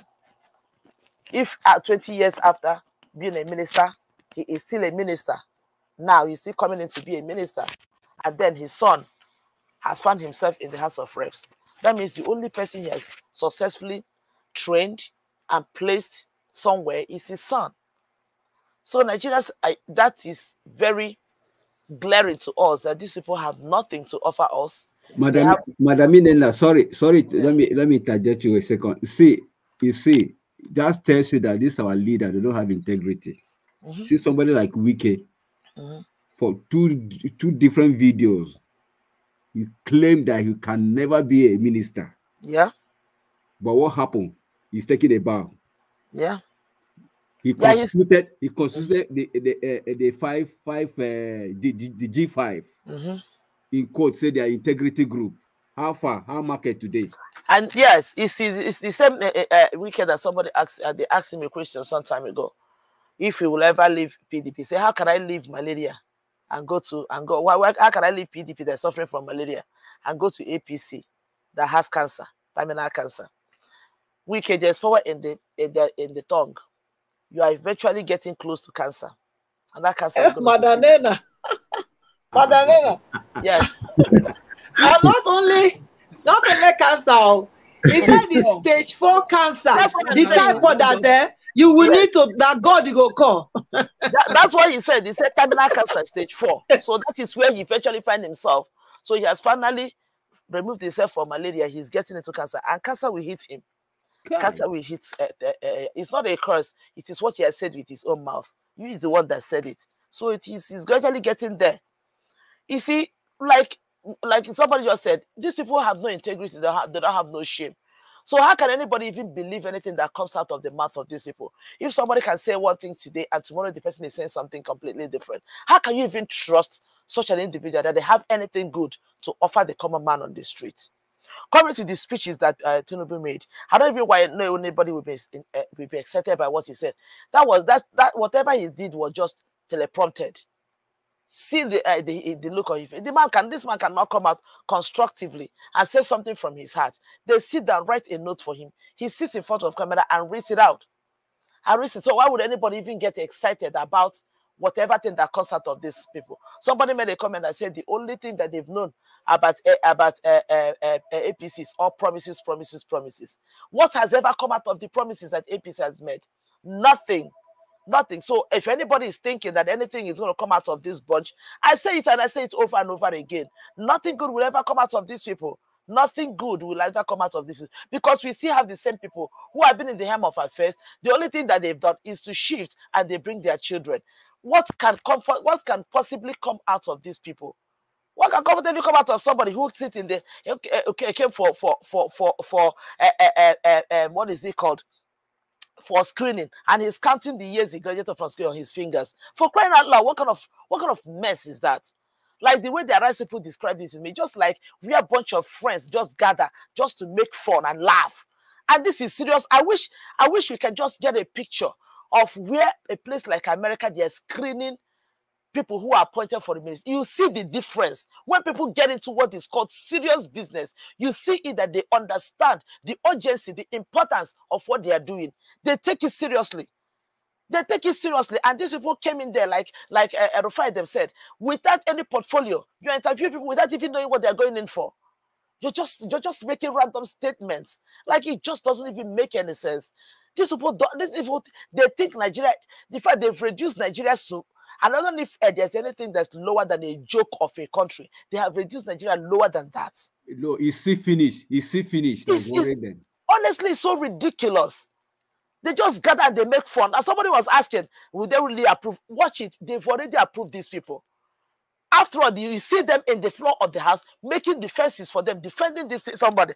That one that looks like Shekeleke, telling us that he was so smart that he entered elementary school when he was 3. My brothers and sisters on this line, who enters elementary school at the age? If in private school cannot take you at the age of 3 in elementary school, are you guys kidding me? And he's telling us that he wrote first school, whatever is it called, first school listening certificate or whatever, when he was in elementary 3. Where does that happen? When did Nigeria become such? Why is his name not in Guinness Book of Records for writing this thing at that age? He's not even telling us that he skipped class. He was not. Somebody like me, I had double promotion when I was in school. I had double promotion. I was promoted from primary 4 to primary 6. Yes, I did not finish school at elementary school at 9. Are you kidding me? Who is coming up with such nonsense? Mark it somewhere. All these people that Tinubu brought in there, these people are going to clear all of them. This bunch of incompetent people are going to, all of them are going to be cleared because they are the same 10 and 10 pence. They are the same human beings. They are the same people. They are going to clear all of them. That tells you that this country cannot move an inch if these characters remain there. Judiciary needs to do what they need to do to save us from this shame and this ridicule. It is so ridiculous to watch a country that calls themselves the giant of Africa, the most populous black nation. They call themselves all sorts of names. Look at the kind of nonsense that is coming out of the country. Look at the kind of joke that is coming out of this country. Other small countries that have nothing to offer before are the ones that are making fun of Nigeria now because of the things that they see come out of our country. It is so shameful. It is so ridiculous. It's so ridiculous. Honestly, it is so ridiculous. When I look at, I ask myself, how did we get here? And God, please take us out of this mess, because we have been in this mess for a very long time. For as long as I can remember in my lifetime, Nigeria has always been from one ugly story to another, from one ugly story to another. Till today, it is still the same thing, the same thing. How can anything change? How can anything change when you bring somebody who just has to first of all, they're saying that this man has only 2 credits. He was able to go into get diploma. How did he even get diploma with 2 credits? I don't know. Maybe somebody had to correct me. I did my first degree in Nigeria. I did my master's in Nigeria. Who gets into the diploma? I understand diploma. I mean, come on. But diploma is not that low standard that you can get it with 2. I don't know. Maybe somebody has to correct me. I didn't do OND or any of those things. But then I still don't want to believe that you can go and get a diploma in law with 2 credits. I don't know. Maybe somebody can correct me. I might be wrong. All these people are like people that have questionable character from one thing or the other, from one. Oh my God. The other lady that they are praising that she did wonderful. I believe that one is still one of the people that they said that has one fraud that embezzles some amount of money that the FCC is still on. I think the whole thing is beginning to make sense to me. Why Tinubu was so fast in taking out the EFCC man, because majority of the people that he nominated have one case or the other with EFCC. Maybe they're trying to just make sure that they bury everything that has to do with the record of these people. Now the whole thing is beginning to make a little bit of sense. This is why he was quick to get this man out of the picture, so that he'll be able to present all these criminals that he has already prepared to come and loot, make Nigeria and sink Nigeria finally. Honestly speaking, things need to change in this country. Things really need to change, and things need to change very quickly and very fast. If not, there is absolutely no way this country can move forward. Like, it is just not possible. It is not just possible. I can understand everybody is praising Bette Edu. Yeah, she spoke good English. After all, she's good at blush. She's a young lady. She's eloquent and everything. But hey, there is nobody that will convince me.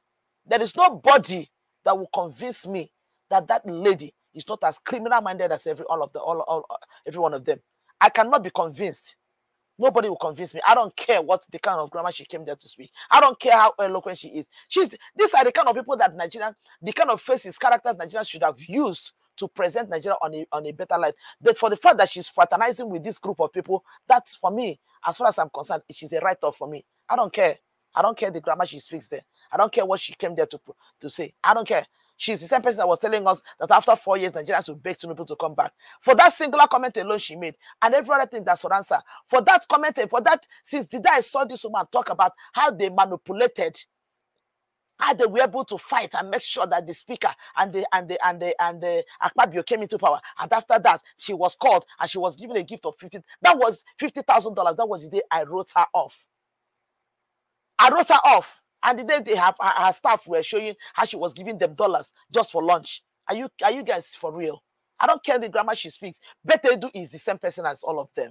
But unfortunately, she's supposed to be a young lady, one of the faces that Nigeria is supposed to use to shine in the international community. She's an intelligent woman. I'm not taking that away from her. She is well-read. I'm not taking that away from her. But is she as corrupt as every one of them?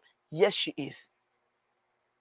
Until she comes to explain to us the $50,000 gift that she was given in a perfume bag. Let her come and explain that to Nigerians and tell us what that money is for. I heard it with my ears, and that thing put shivers over my body when she was giving a testimony in the church, how she was given a gift of because they stood their ground and made sure that the speaker of the house was made the speaker. Are you kidding?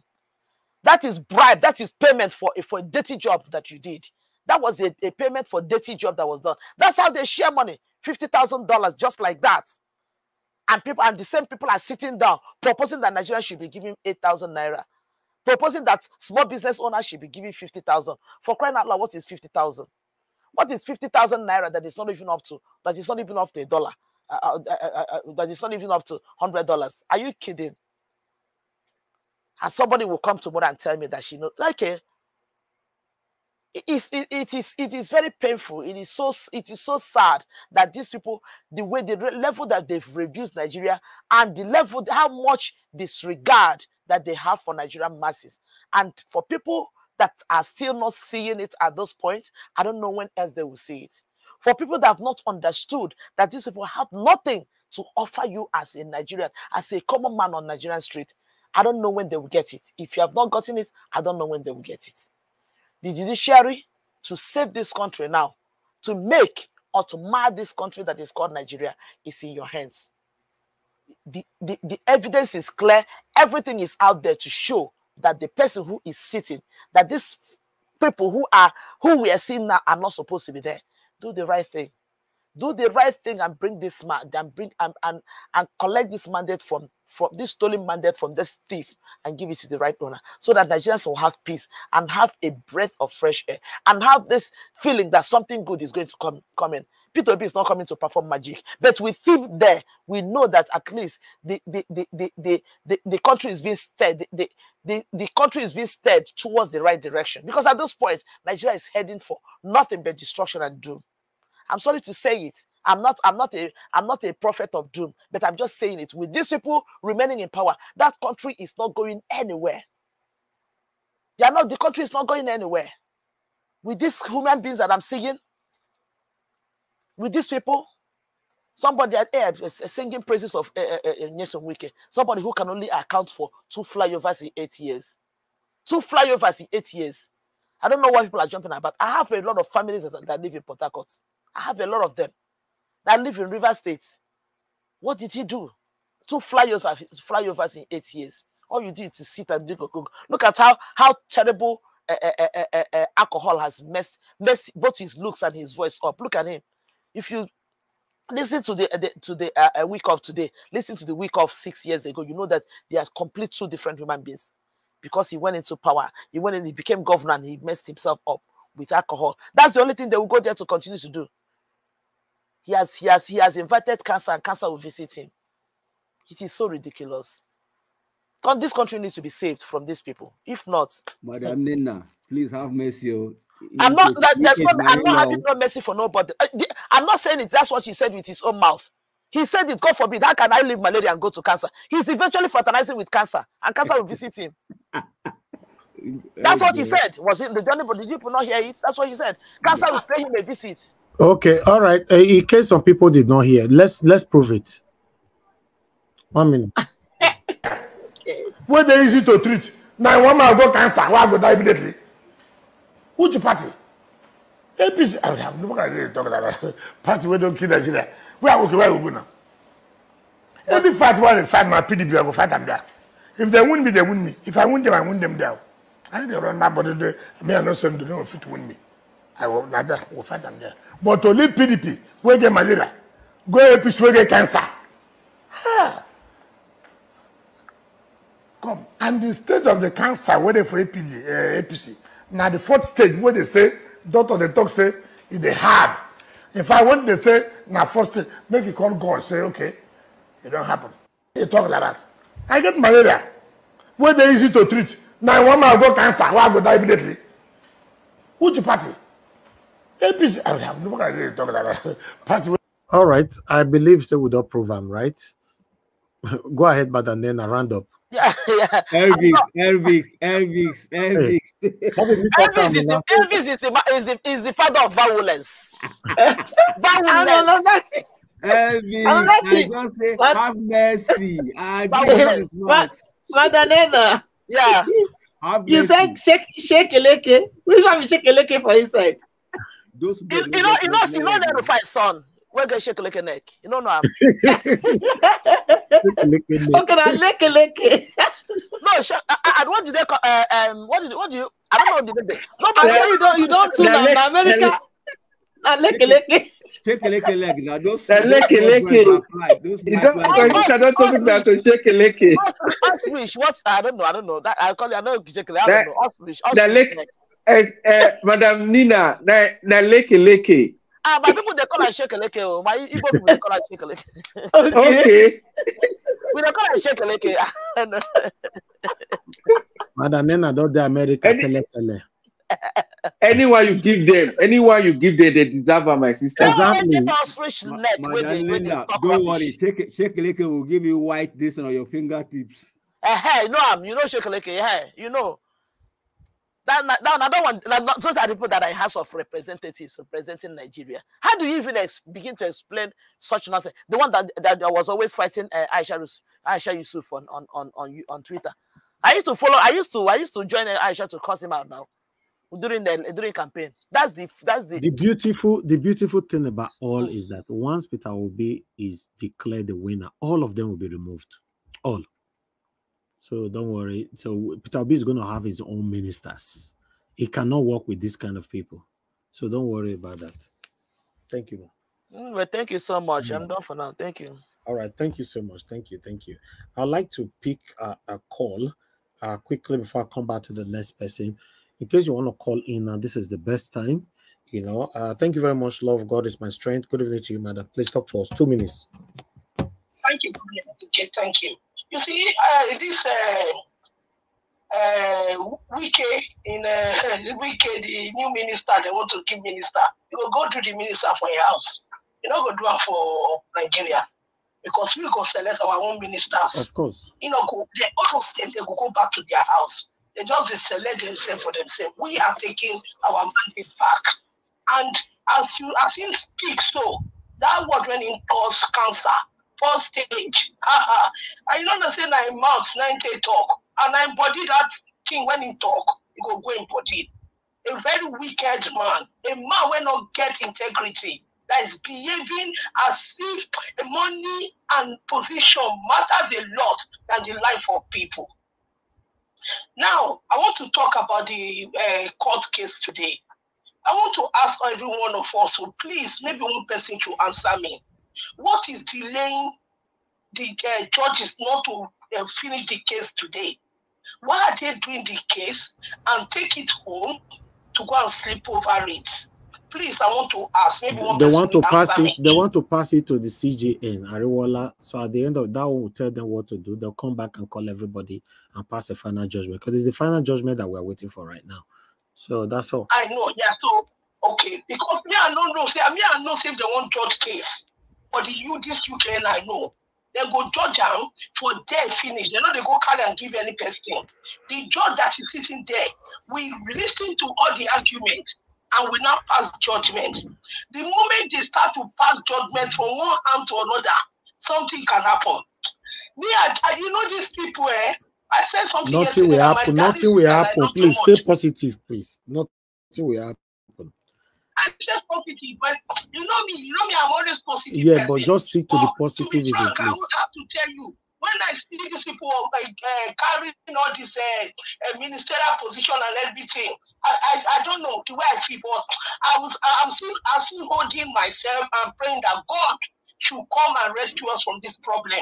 Because Nigeria, the way Nigeria is going now, as I'm seeing, if Obi does not come in quickly to rescue Nigeria, Nigeria is going to the gutters. I'm telling you, because Nigeria has been captured by cabals. And they are now they want to take Nigeria into their pockets. So my prayer is that God, in His infinite mercy, to come and turn the heart of the judges to favor Nigerians who went out to vote. And some of them we are quiet. That is my prayer. And God will help us.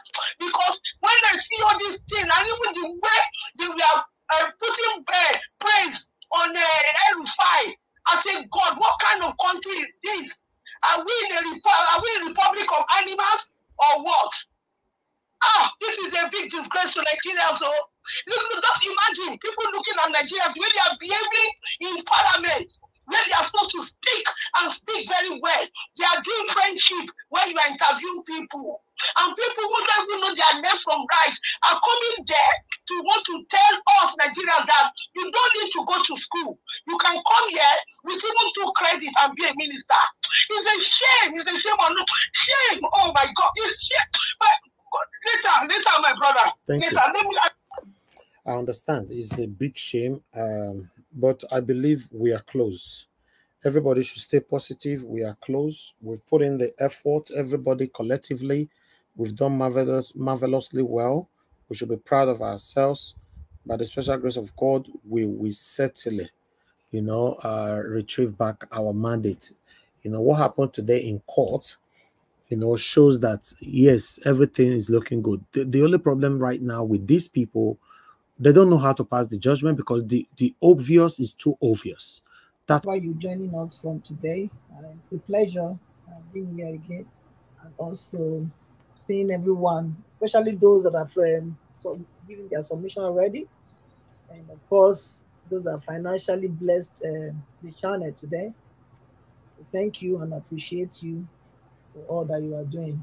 You never labor in vain. In Jesus' name.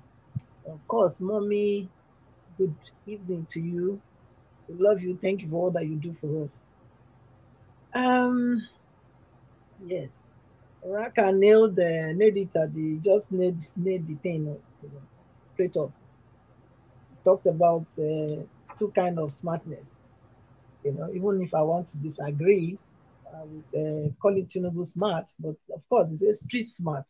Okay, so when we say street smart, we know then it means you can be evil genius, because it's only evil that are always roaming about in the street. The devil walketh to and fro the earth. It doesn't have any address. So that is the ministry. And of course, people that are always on the streets, that is also their own ministry. And nothing can nothing good can come from the devil. And those that are always on the street, they are the same. Yeah, talked about intelligence, and it let us know that there's a conventional one, which is what our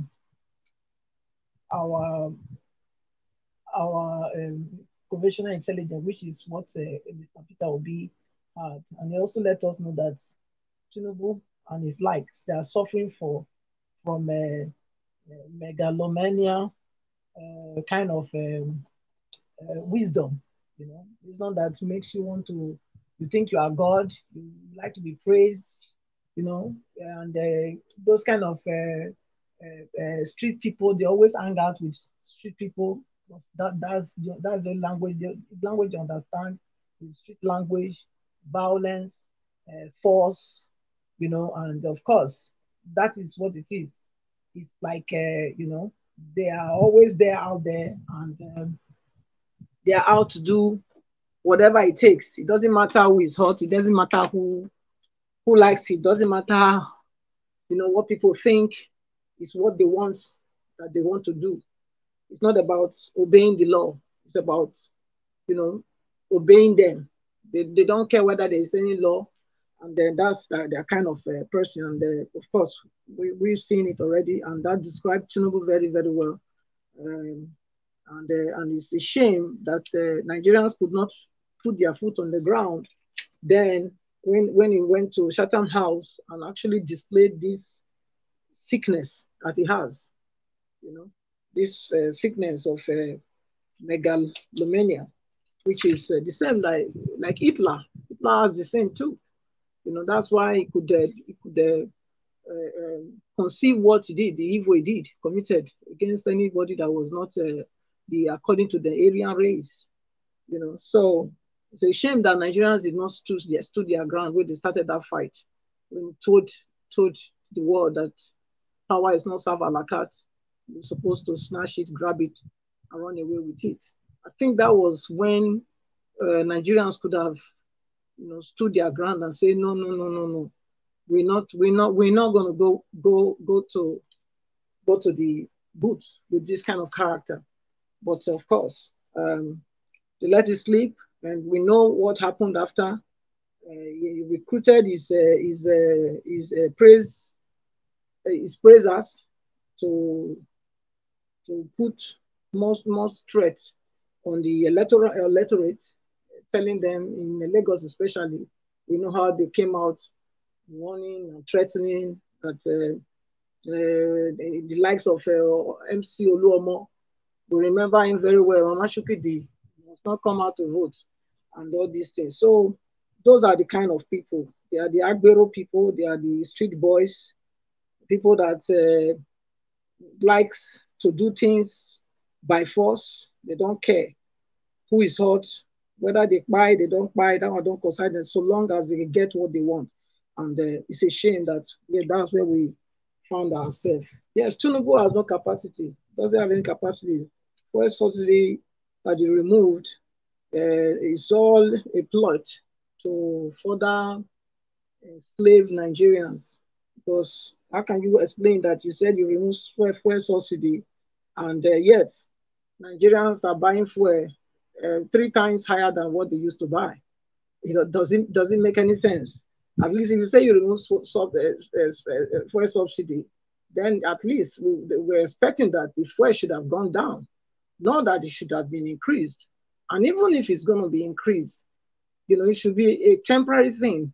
You should have even first put things in place to ensure that, our refineries are working, are up and running before you do that. And if you have done that, if that's what you did, if you had actually repaired the refineries before taking away this subsidy, I believe the fuel would have reduced. The amount they are buying before would have reduced, because now they are able to refine our own products and sell it to our own people. So I believe it would have been much more better. But Tinubu is on a mission, and the mission is to completely remove Nigeria from the map. But God will not allow him to do that. God will not allow him, and we are praying. Our prayers must prevail. That's one thing I know. So the fuel subsidy is a scam, because the benefit of it, nobody is enjoying it than the people that are still enjoying it, that were enjoying it before. They are still the same people that are still benefiting from the thing. Yeah, they've not arrested anybody, they've not brought anybody to book in regard to all the subsidies that they collected for how many years now. Nobody's talking about that. If they could have at least bring those people to book and retrieve those monies, definitely not all the monies, but I believe most of them, because they bought things with them, they bought assets with them, they can as well, Nigeria can seize those assets and bring that money back to the country so that they can use that to do what we need to do. Repairing of, reactivating the refinery, 3 refineries. Can you imagine? You have 3 refineries and yet none is working, and then you now go and put money on a project that will never see the day of light of day, the Dangote one. You go and they go and oh God, commission something that is not yet producing anything. Where does that happen? I've never ever seen anything like that.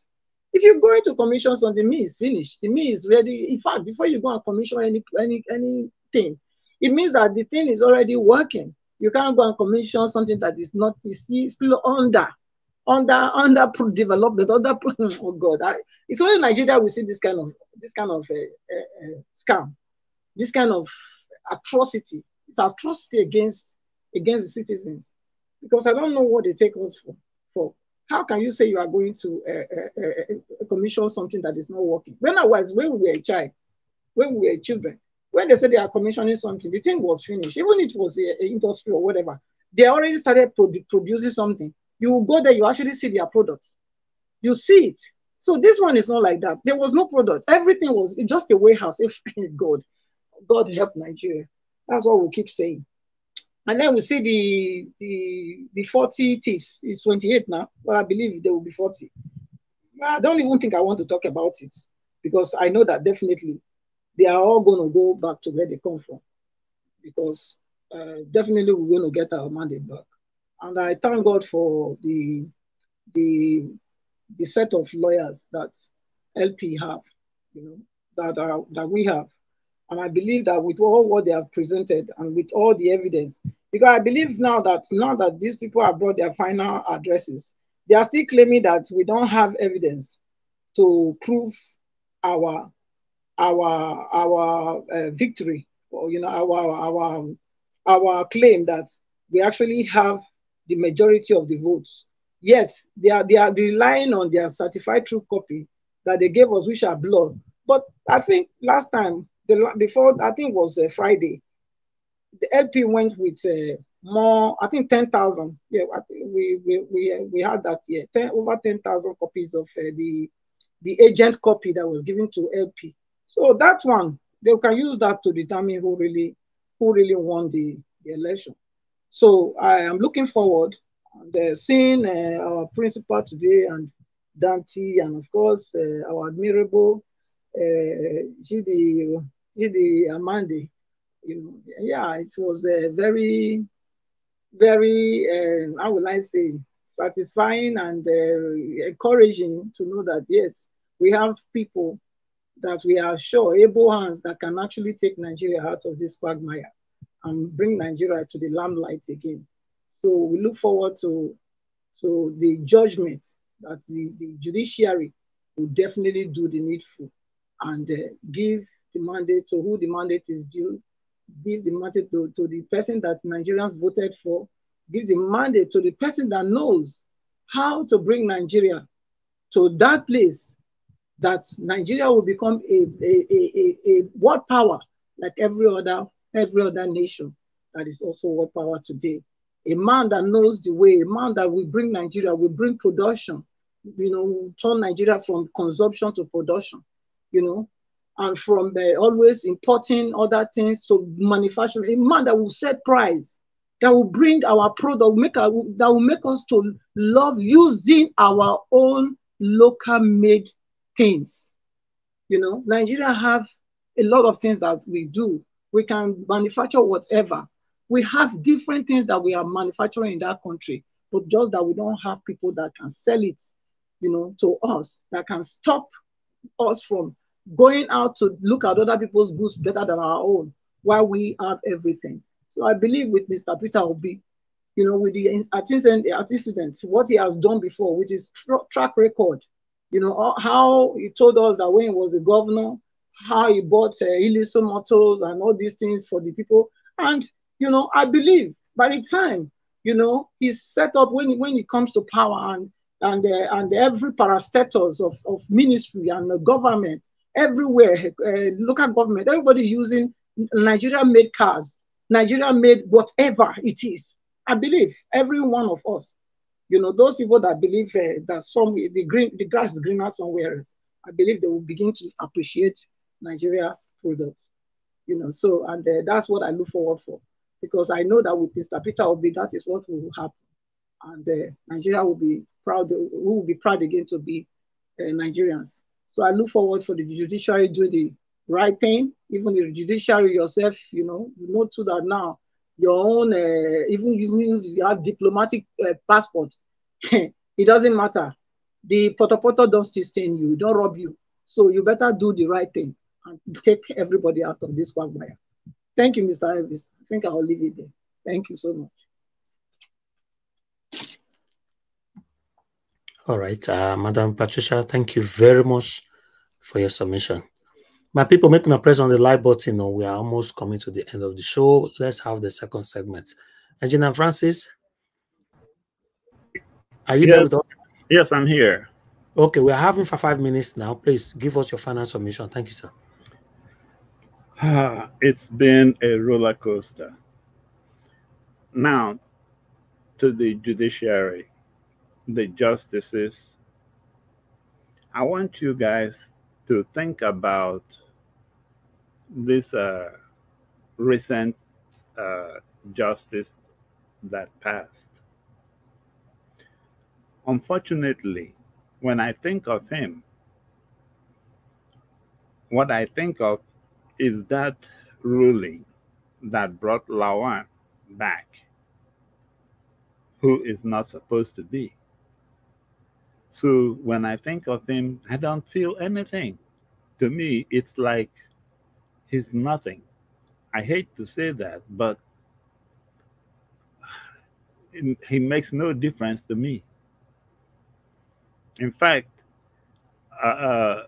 if somebody from my village wants to insult you, they will say they will piss on his grave. That's what he represents. You, on the other hand, you have a very great opportunity to place your name along those. Can you guys think of, do you remember Justice Udo Udoma? Or even Justice Chukwudefo Oputa? This is your time and your chance to place your name over there, and not with this Justice Chima or whatever his name is. So please, even if you don't do it to put your name over there, do it for the sanity of Nigeria. I'm not going to present to you things like campaign promises. Let's forget what they are doing, but follow the rules. Abide by the law, the Constitution. And in this case, number one, 25% is 25%. I am yet to see a country where drug crime has a statute of limitation. It's not in Nigeria that he committed drug crime 1 million years ago. He's still a drug criminal. So even if you decide for rerun, all those things have disqualified him. He cannot be a citizen of Guinea and be the president of Nigeria. So far, you, the court, you have now evidence that he was once a citizen of Guinea. And you now have you don't have any evidence that he has denounced his Guinean citizenship. But you also have from INEC that he lied about it. He said he was not a citizen of anywhere else. You guys don't have to be rocket scientists to figure that this man is just so full of fraud. But don't judge his character. Judge what he's done.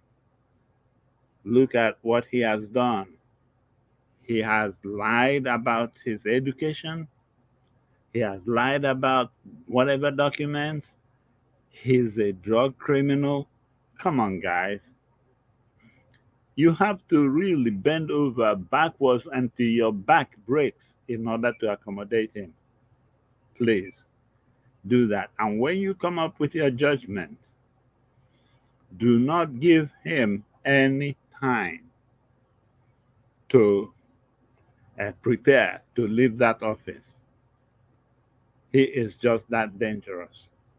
So when you come up with your judgment, call the Senate president, who is the number 3 in succession, and put him in charge until whatever, even if they are going to go to the Supreme Court for appeals, fine, but do not leave this man with anything valuable, because he's just a bad criminal, and you know he will do worse things if you give him 1 week to pack his things.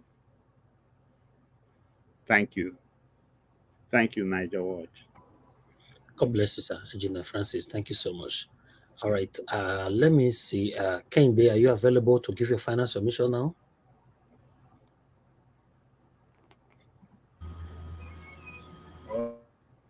Okay, you are not there. Okay, that's fine. Let me move on to F. Emmanuel. Mr. Emmanuel, please give us your final submission. 5 minutes, sir. Thank you again, Mr. Evis. Thank you, sir. Yeah, for the judiciary, I think that no hiding place. Like Patrick Ogbayabo will say, is audible to the deaf and is visible to the blind. So judiciary, do the right thing. Let peace reign in our country. Do the right thing. Let peace reign in our country, Nigeria. Let's move forward. We cannot be going around the circle, merry-go-round. That's not the way to progress in a country. Be focused, look at the evidences, juxtapose it with the complaints, and give your judgment with justice, equity, and transparency, without fear and without favor. I rest my case. Thank you, Mr. Evans. Thank you. Thank you very much, sir. God bless you. Madam Nena, are you there?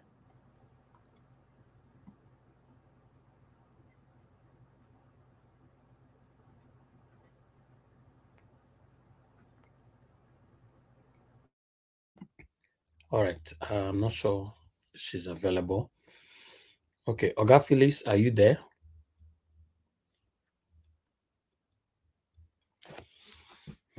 Okay.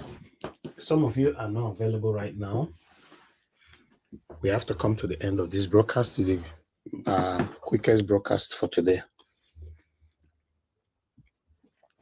My people, I appreciate every one of you for your time with us. Yes, it's not very easy in this country, Nigeria. To be honest, it's not. It's terrible. It's not easy to stay with them here. It's not easy, but I just hope the judiciary do the right thing so that everybody will smile and be proud of Nigeria again. Yeah. But I cannot lie to you at this particular moment. I'm not sure there are more people out there that is proud of Nigeria right now. Yeah. It's not much. I called you, sir. I called you, Mr. Kende. Can you hear me at all? Yeah, I called you. Hello, sir. Oh, hello, sir, Ross. Sorry, sir. Good evening, sir. Good evening, sir. Good evening. Thank you. I called you. You know, I thought you were busy. Sorry, I didn't hear you, sir. I didn't hear you. Sorry, sir. I didn't hear you. All right, talk to us. Yeah. Talk to us. And so actually, I like everything today. All the comments you said were good, very well. I want to say one thing, that it's only God can help on this country. Only God. It's only God. First of all, I want to thank you for everything you're doing, sir. Service. You are really trying for us. For a man to leave his job, facing this every day by day and being consistent is not an easy task. But one thing I want to say is that we should rely on the judges, and by God's grace, God will surely intervene and touch their heart. You know, at this time now, they cannot do it otherwise, because the whole world are watching them. All eyes are on them. So that's my point. And number two again is that the Tinubu and the minister I just want to show us as a minister of the country. To me, they are just trying to bring their people in. You know, they are not people that even I'm not the one from the. They're not even start from the beginning. People that their intellect, the idea that they have upstairs. So, but what's that? Government will touch this mind to do the right thing. And more also the issue of fair price now. The country is something else. A lot of people have back out. A lot of people have a lot of jobs even as a way to go. The company even shut down because the money is not there again. And again, on that, as a leader, you need to punish your citizen before you can make amendments for the economy. In the first place, not this thing that even earn the money. It's the people that in government that earn the money. We knew how much Goodluck Jonathan left as a foreign reserve. We knew our debt then before he left the government. Buhari came, he increased the debt to something. In fact, I can't imagine the amounts now. So come back again to make it work now. Not try to increase pains of Nigeria. No, to me, it's a bad idea. It's bad policy. As leader, I don't want to make people cry for can make amendment for the country, because they're just like at money we're going out spending anyhow. We're not aware of the money. That's that the masses town should not be the one to pay for the mistake of our leaders. So right now, bruh, it's God that we need, thank God. So with that, they're able to give Mr. Obi his mandate, because to me, his man I share so much. I like it so much. I like his ability, because even look at him, left governor, a government in the, I think from another state, 2 times that he did. Since then, he didn't do anything again. He's been on his own, you know. But that once you leave governor, from there to minister to chairman, running the government as if it's like a house heritage to be in government. You know, this one you go there, your son will go there, children, as if that government is their life. You know, like that government they can't even say in life, or they can't even live at all. The government. Now look at Kenawike now. After being a minister from the chairman from the state, from there minister now, from there minister then. After a while, the governor again 2 times governor. Now, so what's looking for now? So it's like you can't do without government. Like you are not making them to be happy or to get rich or richer, because we are, you know, from governor to minister. I mean, that money is like entry to their brain, you know. But right now, sir, God will surely fight for us. But this time around, they are anything to fight for this country, because or else, if they decide come there tomorrow and not give a maybe Tinubu with the case, that Nigeria is already gone, because right now they are same thing. They are the same thing, brother. I'm not, they are the same thing. So I pray that now should look for a better man, which Obi I even wanted. Because of the idea, of the intelligence that he possess, you know, he's young, has a view, has the ideas, has everything upstairs I can even rely upon. So, and again, if you want to appoint a minister, you need to, like, if I'm going for an interview as an individual looking for a job, you tell you, okay, this is your position you're applying for. You now test you on that position you're applying for. Test your skill, you may love your maybe the person is sound or not. But right now, just give them nominee. Yeah, ask them something. No, it should be like a portfolio. So, but now this time around, just like, okay, take a bow, you know, take it. No, sir. So, to me, like it's like we're just going backward, and I don't think God wants to take control. Right now, Nigeria is going nowhere, sir. It's going nowhere, sir. It's going nowhere. Thanks so much, sir. I will not accept that Nigeria is going nowhere. It's going somewhere. Yeah. With this level.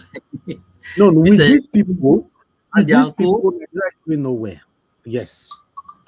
Yes, with these people, yes, I agree with you. Nigeria is going nowhere, but I believe that you know, Nigeria is about to be rescued. You know, so yes, sir. Fingers crossed. Listen. No, go ahead. You know what, okay, I'm listening. I'm with you. I'm listening. I'm with you. No, go ahead. Say what you wanted to say. So actually, you know what? If you look at this Tinubu, the first day he got there, what did they say? Subsidy is gone. As a leader, that tells you this thing. You are not this might come to inflict pains on us. You know, yeah, first day, is going somewhere. Subsidy is gone. At least if I'm a leader, okay, let's say a month or 2 weeks. The first day you claim me, subsidy is gone. You know, that means that this man doesn't have human feelings at all. I know what during the good luck era then, when during the then even some guys then to Lagos there to go and fight them and protest them that first too is too high. Tony is but right now look at what he did now. Look at the margin from that fuel from 180 to something now. Look at the margin. In sort of let's say almost a month. Look at the margin. You know, the answer about to this man is using his people to man the position. Using his men. See, brother, I'm not young. I say I'm a Yoruba guy. I'm a Yoruba guy. I live in Lagos. I spend my life in Lagos. I know everything about this man. And everything about him, I know everything about him. I won't lie to you. He's not a good man. I know he's like a very, very heartless person. That's also regard human being at all. But want to go for what he wanted. That's wrong. What he wanted, you know. Not very soon now. You say very soon now. Very soon now. Apparently, his MBA son now be a Lagos State governor very soon. You know. So this man, let's go intervene. That one, they're going nowhere. He's appointing people that he knows, people that can work for him, can defend him. You know. Okay, now you said that fine. that said that this Christian something else, you know. Now that I am a better person again as minister of, as a minister, somebody who does not like unity, you know. So look at this. Now look at the this guy say wiki as well. You know, say, oh no, I can't be minister under PEPC. You know, he's trying to use people that can even fight for him when time come. So I can put them. Let's say this is man. And again, sir, watch. The boss I put all the military I put in the military. They are loyalists to him. Loyalists to him. You can't put neutral to him. What people are saying, they are not loyal to him. This do from this Kwara State, that lady, though she's good, but it's about party people, about loyalties to them. So to me, sir, I don't know, but Peter B is why you want, because you cannot be making us can't make us sad. So okay, don't worry, I'll give you rice. There's no way, sir. There's no way, because this we didn't vote for you initially. What a Peter Obi. So do anything, it's like do everyone else. You can't buy your idea. But we don't like it, we don't want you. Anywhere the morning, I'm going to morning from my area to my office to my home to office, I'll be seeing people discussing inside car, inside everywhere. They are crying, sir. No, people are crying. Things are very hard in this country. You know, because this country, because this my okay. I was they say 18 years. Say, oh, very soon. Enjoy it better. Enjoy it better. Since that year, maybe 1998 or 99. After a while, 10 years, I still seeing brother, you're going nowhere, sir. That's the best. This man, okay, now you got in there, you don't even spending a month, that's taking loan. Taking money for what? Take money and share. No, what the best thing to do? So, sir, right now, sir, just got to interview for us. That's my point, sir. Thank you. Thank you very much, my brother. I understand your pain. I'm in this country. I know I raise, even me myself. I know they get ready. Because this country, somebody cannot survive Nigeria right now. It's terrible. Nobody can survive Nigeria right now. You know, the rate people are living this country is terrible. To be honest, no bragging about it. You can't survive Nigeria right now, no matter how rich you are. Terrible. If you see where rich people, they travel, the jackpot right now with their wife and children. Rich people, proper rich people. Please, even as I am, sir. Anyway, I'm working. I'm an accountant, you know, the company. I'm doing very well. I'm okay. But not about me, sir. About people that are not even okay at all. Looking for all the way out there. So I'm okay, but even though God help me if I even have a way to go, I haven't jack myself. With my family, with my kids. I don't mind to spend the money. I know, I understand. It's terrible. I would like this country is something else, sir. They are just making the country like a my turn or this is my right. Family business. They are just family business, yes. Okay, but what's with they don't even care about the citizens, you know? My brother, I thought, okay, Peter I'll be left in Anambra that year, or maybe almost 12 years now. Anambra. I'll be left Anambra and went to his business. He didn't say, okay, I want to stop person. He stopped person. No. On a he left that place, you know. But this more I'm talking about, he left that place, he brought another person. That person came in after him. It was not even bringing people to big government because it was the one bringing it. You know, just like a sack, like a house title or house trophy. Possibly, my brother, I'm like to you, this country, unless we call on God or we fight this country battle, or we fight, let's say, okay, let's go and fight. Let's go to Abuja, all of us. How we go? How am I? How we go? Because this country, right, it's so pain. People are just out there looking for what they will eat, struggling for what they will eat. In fact, people come to Lagos, you want to see everything in Lagos. I'm like to you, it's terrible here. Even though, even if right now, you can go, let me like a nice, very dark area.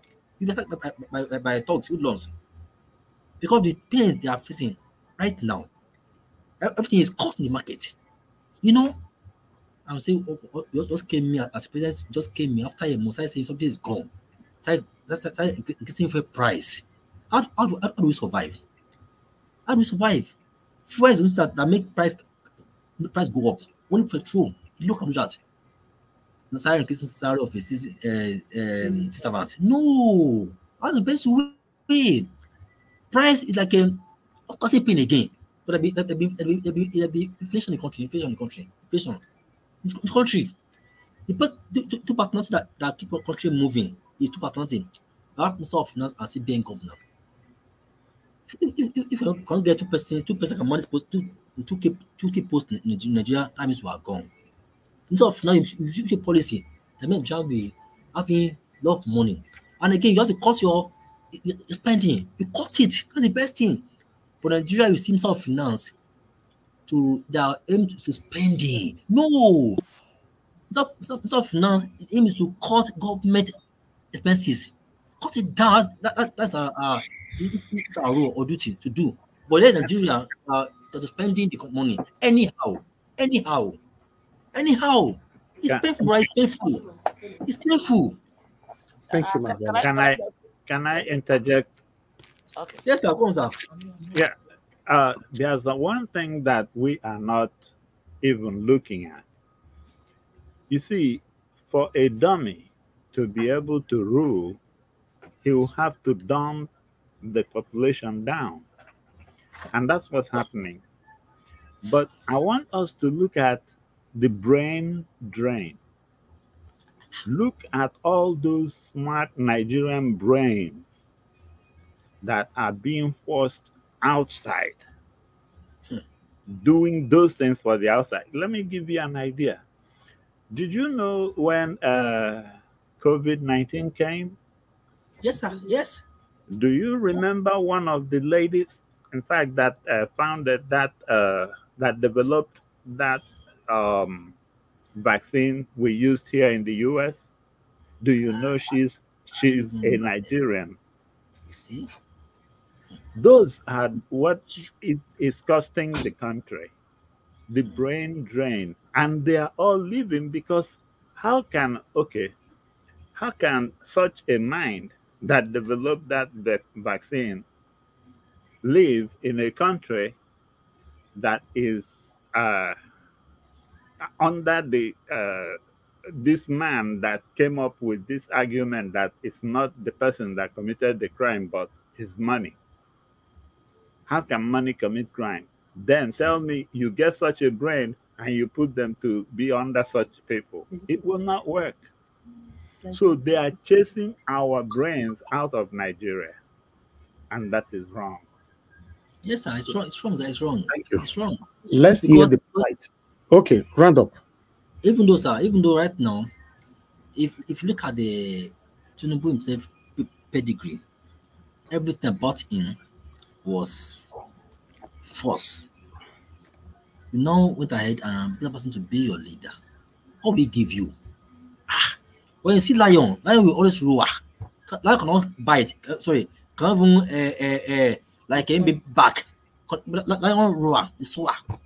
That's what he has. Is what he giving us. He is not a clean person. All people are seeing around him, sir, because money is given. They are following him. Even anywhere in this country, everybody is following him because money is maybe already helped them somewhere else before. That's the reason they are following him. I know everything about this. I grew up in Lagos. I know everything about him. But I'm afraid that God's woman should take control and turn the heart of our judiciary to do the right thing tomorrow. That's my prayer now. Or else, my brother, we are going to renew Shege. Thank you. Thanks so much for service. Yeah. Thank you very much, my brother, Mr. Kende. I appreciate your submission today. Thank you. All right, my people, I appreciate every one of you right there. I would like us to listen to the plight of other people from our brothers on Twitter and see what they are currently saying. When I come back, Black Panther, I'll come back to you, sir. I can see you right there. Good evening to you, my brother. How are you doing, by the way? Black Panther, how you doing? Good evening, Mr. Naija Watch. How you know they sleep. Petro, does the born nyafu. You know they sleep. Don't worry. Rest, don't worry. But we need you in Europe so that we'll be doing 24 hours. Yes, no worry.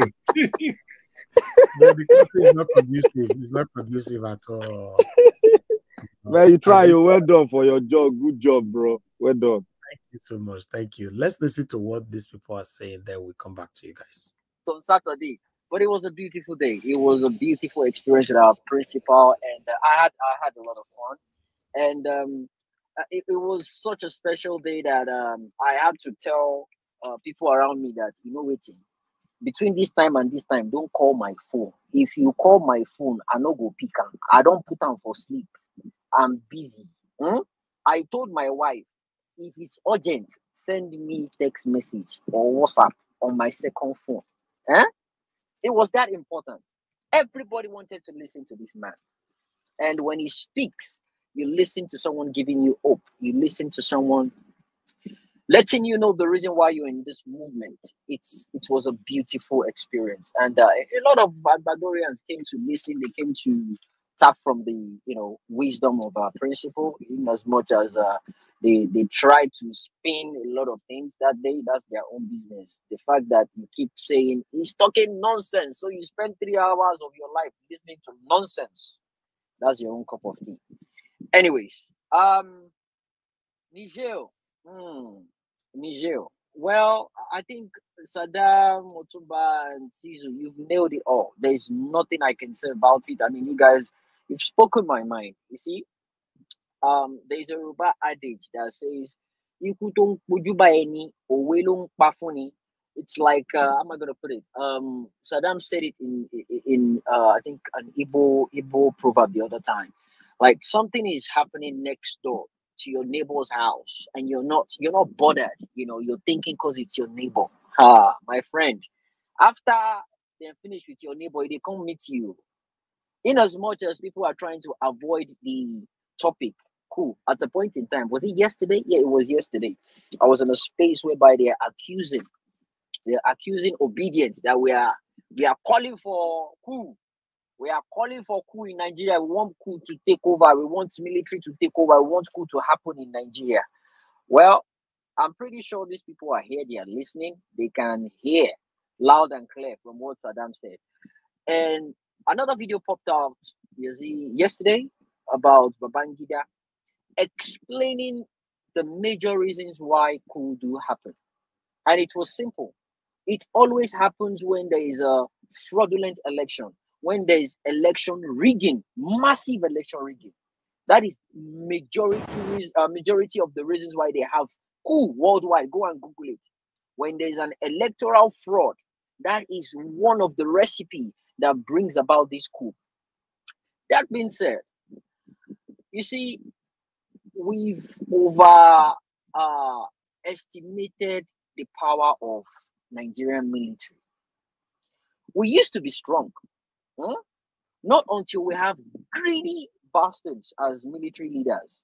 Not until we start having people that are so selfish that the monies they're actually meant to use to acquire state-of-the-art weapons, equipment, defense materials to protect the Nigerian people. They've diverted money to buy mansions in Dubai. I'm talking about that bastard. That black useless man. Where they find list of expensive wristwatches in his house. One wristwatch will buy a whole house. Yeah, Buratai. And one idiot came on Twitter today. Don't underestimate the Nigerian military. They are powerful. Do you know how much their budget is? The guy took time to explain the nonsense. He listed out all the budgets that the Nigerian military get every. It was a brilliant piece. But guess what? With all the stupid list you list down now, Una still never conquer Boko Haram. That's because the money meant for equipment, the money meant for what you're meant to do, to champion the fight, to win the battle, they don't spend them. Person don't pocket them. Person they collect billions for Egusi.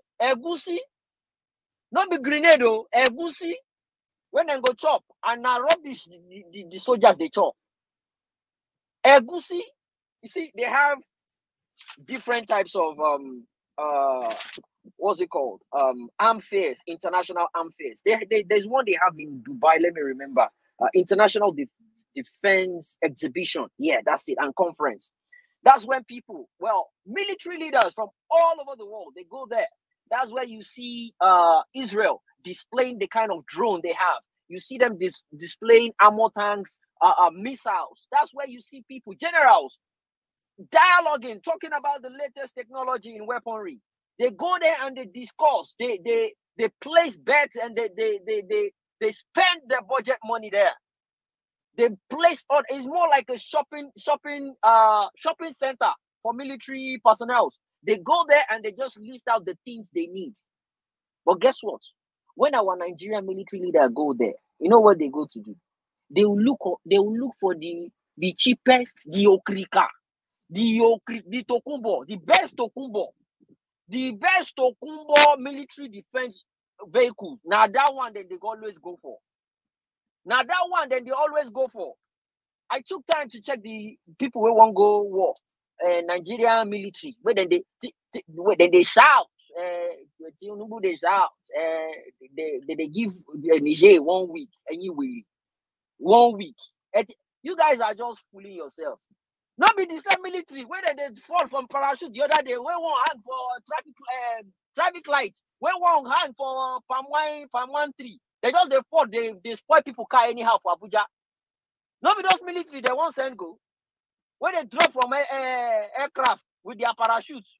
Where people say, hey, not be those people that won't send go Niger. Hey, team on go. Una the wine on ourselves. Now those people when I won't send go Niger. When they supposed go, when they supposed land, make them strike. Now crocodile water, all of them go fall inside. I won't wait. You guys are not strategic. You are not well equipped enough to even fight within your own country. You're now saying you are going outside. You want to go and defend democracy in Niger. I like the guy that took over power in Niger. He made it clear your presidency is not legitimate, so there's no time listening to you.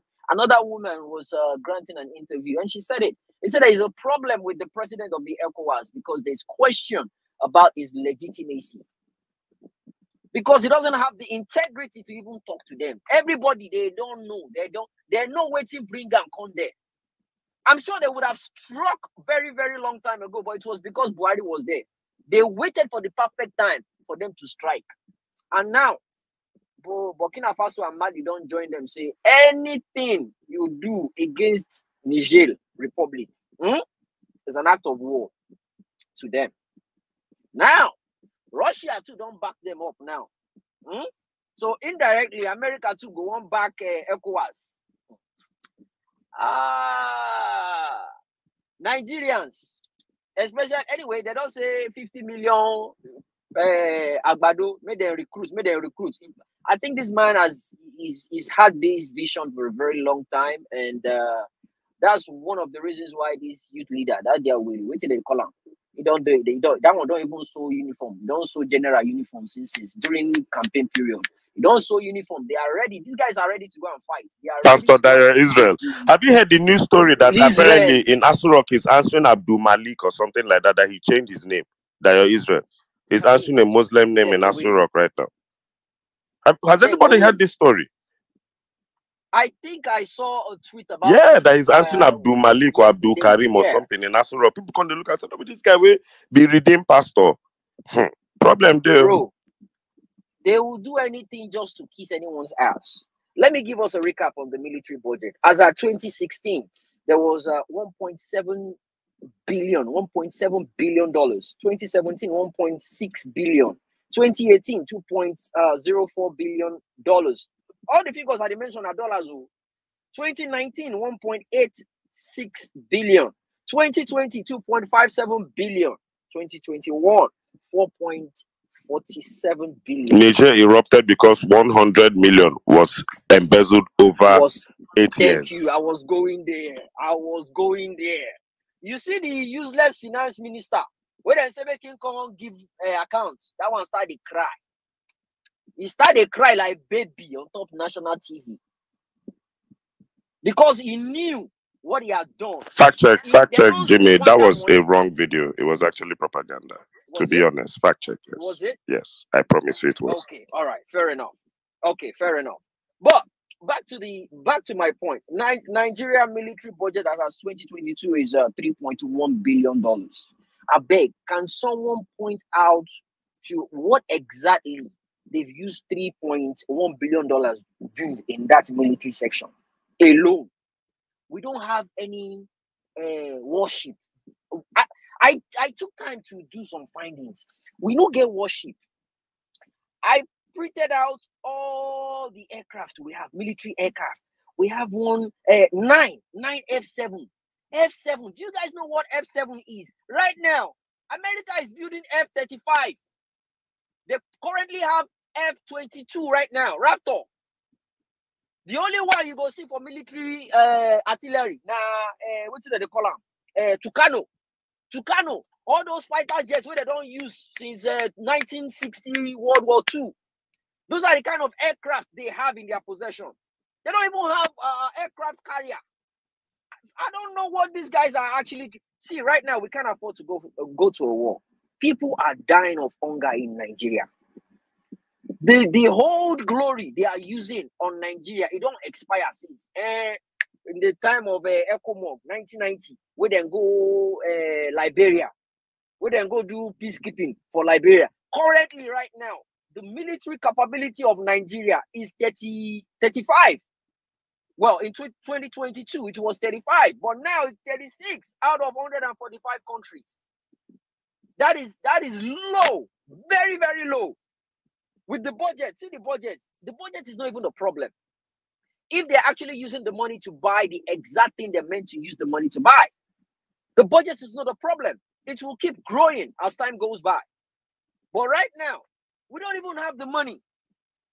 They are not well equipped. The rusted AK-47 will not get scope. Where did they carry around? You barely see any normal weapon where they their hand. Where did they carry around? Look, we can't afford to go head to head with any country right now. We need to do our own homework. I saw another video of a man clamoring and asking people within the ECOWAS meeting they did. Do you guys actually think of solving this problem? Have you thought of the reason? Why are people planning this coup? What is the purpose? Why are they having coup all the time? Have you guys gone back to your drawing table to ask that question? Have they done that? They are evacuating people from France is evacuating their people from Niger, and I think I heard Germany is doing the same thing too. Nigeria, don't put your hand in what you cannot handle. And the Willy Baba working minikin, where go China Benin Republic go do the anniversary.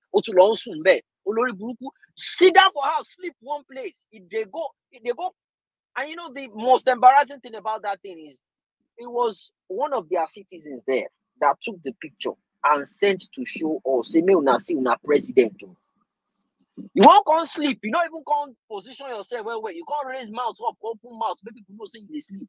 You can't set camera that can't capture you. They say your mouth they open. You can't. Man, Jesus Christ of Nazareth. Look, guys, we cannot afford to go this route. And you see, this man is seeking for legitimacy desperately. He's seeking for Russia. Don't they back Niger now? This one too now. They want to back America. If people to sponsor any war right now is ready to fund that war. It is this picture clearly.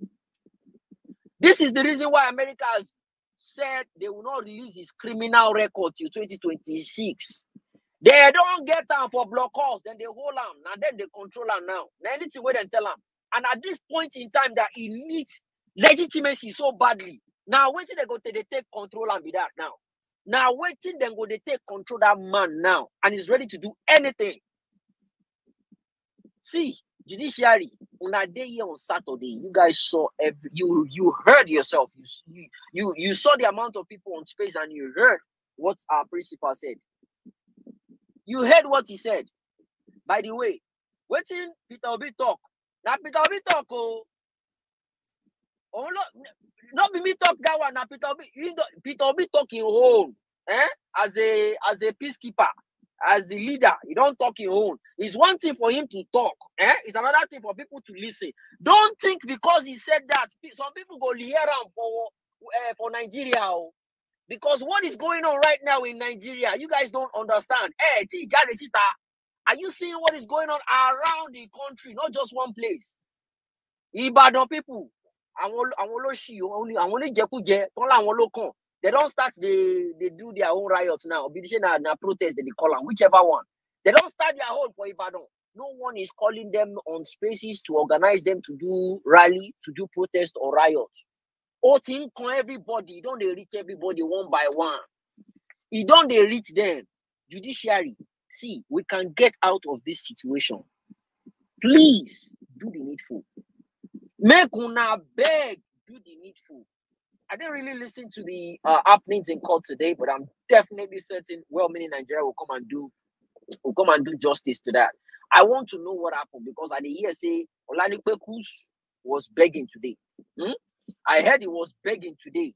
So let's hear what he's talking about. I didn't really listen to it. I was not, I was not really into the whole court thing today. But hopefully they said they will give us a judgment day.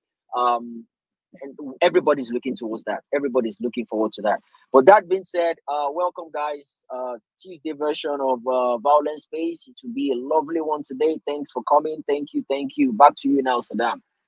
Thank you very much, my brother. Thank you very much. All right. Saddam, one more. Sorry, my brother. I just want to give one more. All right, guys. Thank you very much. I thought we should listen to what was happening right there in Twitter space. Please like and share, and let's do this together. So if you have anything you want to say with what we've projected so far, please, you can. But I'm going to start right now. I believe, okay, Madam Nena is not here anymore. Okay, Black Panther, I'll give you the opportunity to talk to us, sir. Good evening to you once again. Good evening, Nigeria Watch. Good evening, the speakers who have spoken at length. I've been on the background of doing some things. I'm still doing it, but I just want to chip in some kind of thing. What we are speaking today, and what we have seen today, is as a result of what we have done in the past. We have not seen anything yet, because the ripple effect of what the Constitution has given to us, and whereby you call a state least educated state, and you give different apparatus, you bring different statistics, you give different yardstick to get into institutions of higher learning. You give this one, the cutoff mark is 300. You give the North, the cutoff mark is 120. The ripple effect is what we are getting today. What that professor was saying there is that there was a time, and the time is still on, when you have I've seen it before. I've seen it before. I'm a witness of what we are seeing today. There was a time where most of us got into the university. Some of our guys that went to the North, Ahmadu Bello University, trying to get into it, they discovered that if you have 3 credits, a pass in maths and English, if you are a Northerner, you can have access. With 120 cutoff points, you can have access to the tertiary institution. Direct. They are not going. But if you are from the South, you are given a cutoff mark of a minimum is between 250 to 320.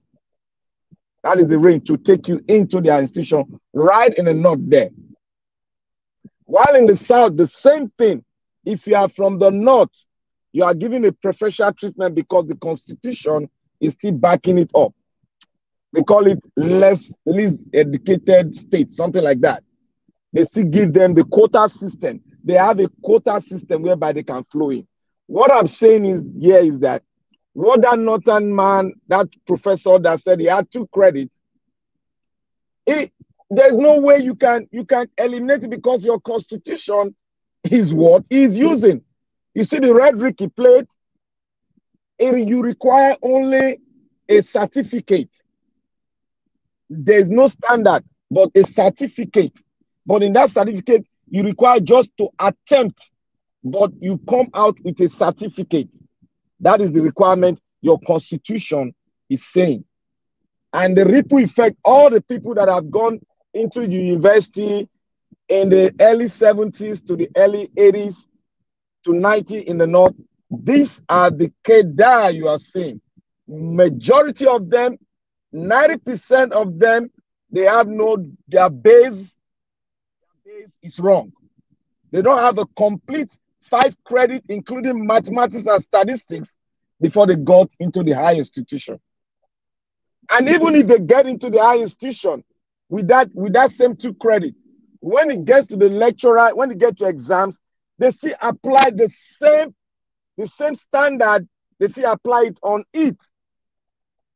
You see where you have a lot of Northerners passing through it, you see the South, they begin to give them grade and all them, and so we are going to graduate only 10 Southerner, but we are going to graduate 100 Northerner because the Southerner have a lot of people educated, while we have little. So the thing is there, it's quite clear.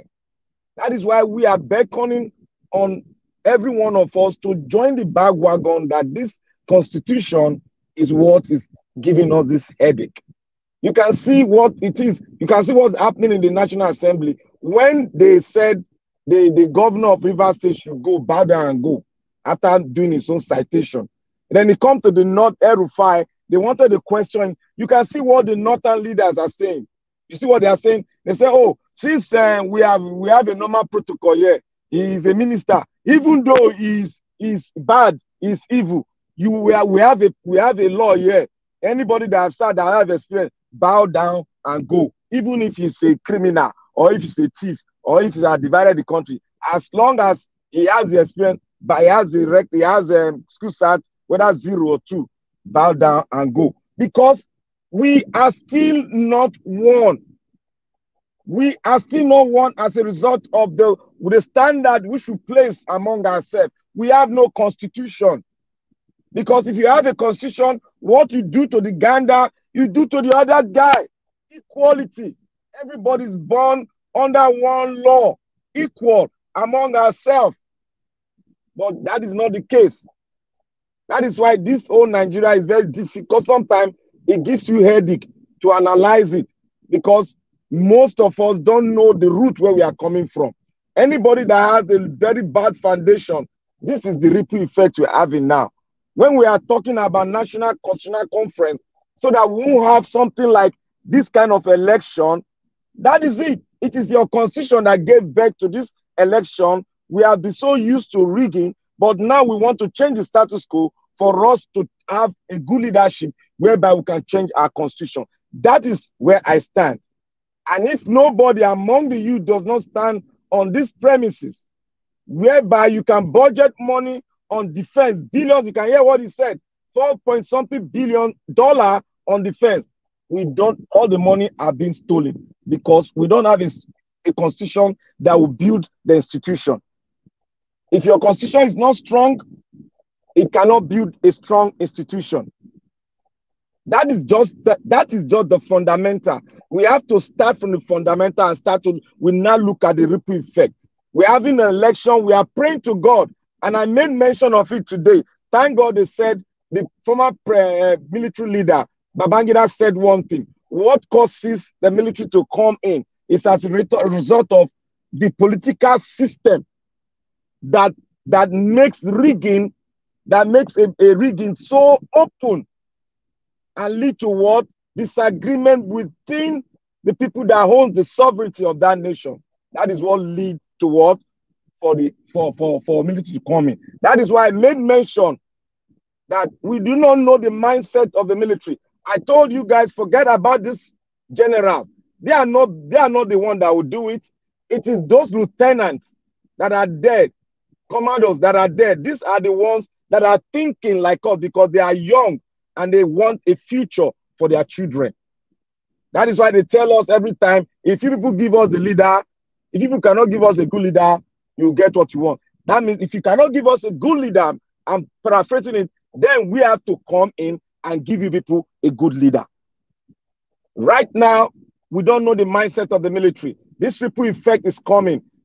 Now they have used that thing as a weapon against this president, Agbado. They are using it, they've tied him down.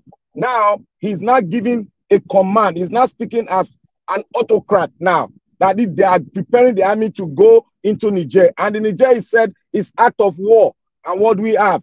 We are going to have a proliferation of what? Militarization of the whole entire western coast.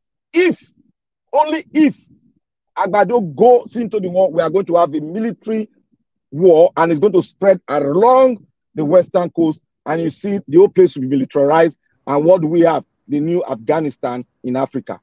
That is why we are praying to God that the judiciary should have a rethink and critical analysis of what is happening. They don't only critically analyze it. They should look at the ripple effect of giving a wrong judgment, because it is quite clear.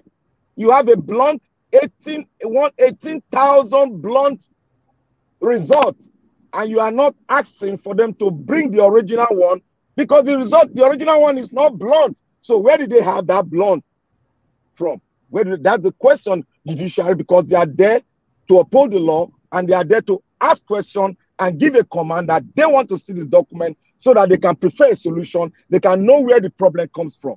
But if they do it under technicalities, because what happened today is that it's so mind-boggling that a son will now say something that we know, ordinary Nigerians know, is not saying contrary, that is the election is supposed to be manual, that the INEC has the power to go manual. When the institution, when the constitution said go this way, you said they have the autonomy to go manual. That is why I've been saying you cannot give the power to one particular institution to determine who will be your president. We now go down to what? We are now going back to the constitution. You see now, we are now going what? We are going back to the constitution that gave them the power, that gave the people in the assembly the power to not dictate how the law will be like. So therefore, if we don't go back to the constitution to create a good institution, we still continue to have what we have, this kind of election. No matter how many scientific way you want to do an election, something like this will come up, because we refuse to sit down and talk together and prefer a good constitution for our country, which the Western world cannot break, because it is among we that did it. So if Nigeria don't get it right, the entire West Coast, East Africa, North Africa, they will never get it right. You can see the problem we have in Nigeria now. You can see that they don't want it to happen in their country. The military is striking. You see now, the military is striking just 100 million in military. That is not where the money is not well spent. They strike. Nigeria, more than $4 billion in the military. They did not strike. We don't know the mindset of the military. Let's see the result of the judiciary. And I pray to God that the judiciary do justice, because that lady there, she's blindfolded. She doesn't know who is black or white. She gives the right judgment. That is why she's there. The judiciary should give the right judgment so that the ripple effect of the wave flowing through the West African coast does not touch and land in the most powerful nation in Black Africa, and that's Nigeria. Please, judiciary, I'm not begging, but look at the case itself, the fact, the fundamental fact in the case. Look at it and make a judgment that will suit the country. The country first, the country first, the country first, the country first. If you don't have a country, you don't have a citizen. If you don't have a country where a citizen will stay, then you don't have anything. They've done it in Afghanistan, where they pulled down their judicial system, and what do they have? War, war, war. Let us sit together. Let us all focus on judiciary. The only way out is through judiciary. And judiciary, you have the mantle to either cut with the sword, or you put down the sword and make peace reign in Nigeria. God bless Nigeria Watch. God bless the Federal Republic of Nigeria. And I pray Peter Obi gets there And I pray the day he gets there, I will start to criticize him on the Constitution. I will bring that flag up and say we must visit our Constitution. That is my first plight. Every other thing they can do. But my first flight, I will use to attack him. If he refuses to do that, I will from that day start to attack him. Because a man that means well for us is a man that focuses on our fundamentals and try to change the base that give birth to good institution. If we have the Constitution right, it will give birth to a strong institution in Nigeria. And God bless you all. All right, Black Panther, God bless you, my brother. Thank you very much for your wonderful submission as usual. Thank you. May God bless you, my brother. I hope the judiciary do the right thing so that we all can be proud of our country, Nigeria. Thank you very much. I can see you unmuted yourself, Engineer Francis. I guess you wanted to say something. Yeah, I was going to concur with him on that issue. Okay, go ahead. But there's this thing that I'm thinking. You know, worldwide, when a nation is at war, that makes the citizens of the nation turn their attention from the president. They will give him their support until they win the war. It even happened here in the US with Roosevelt, where it's like they had to bypass presidential election just to support the president for the war. I am hoping that this criminal mind in Asarok has not cooked that up and now wants to see Nigeria at war with Niger, so that this whole thing about the court case and taking him out or in will not prevail. Only criminal, in fact, when you can think of any criminal or crooked thing, just place his picture beside it and you will see a perfect fit. I hope that he is not thinking that way. And it's interesting that France is also pushing ECOWAS to support them. France is saying that they are going to support ECOWAS to go to Niger and reclaim their presidency. But actually, France is going there for their own selfish ends, because, you know, Niger has good deposit of uranium. And Niger's uranium supplies France. As a matter of fact, I believe somewhere between 25 and 30% of the uranium used in France come from Niger. So they are definitely ready for war in Niger.